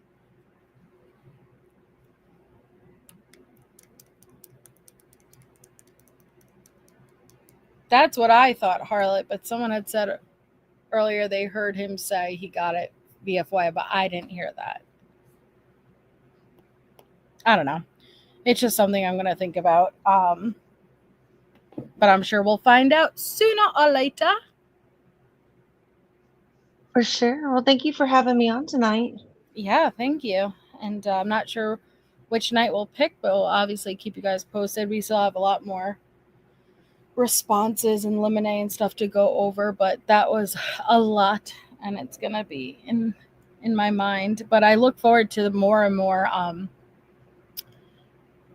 audio experts to kind of break it down and clear up the audio, maybe slow it down a bit, not tell us what they think is being said, because that you could tell anyone what you think and they'll hear it, you know, but just clear it up, slow it down, remove the, you know, the obnoxious typing if you can, so we could hear more of the background. Oh yeah, that typing was loud. Yeah, it was loud. It was loud. All right, well, thanks, girl. I'm going to jump down because I need to eat. Yeah, I want a snack too. Night. Good night, and thank you, everyone. Thank you, mods, for holding it down. I know it's a controversial topic, but I appreciate everyone being respectful. And so me and Allie are doing Casey Anthony, episode 3 here tomorrow night. It's going to be a very good one because we're going to get into the family and Casey's video visits from jail, and I'm really excited for that. So have a wonderful Friday night, and we will talk to you all soon.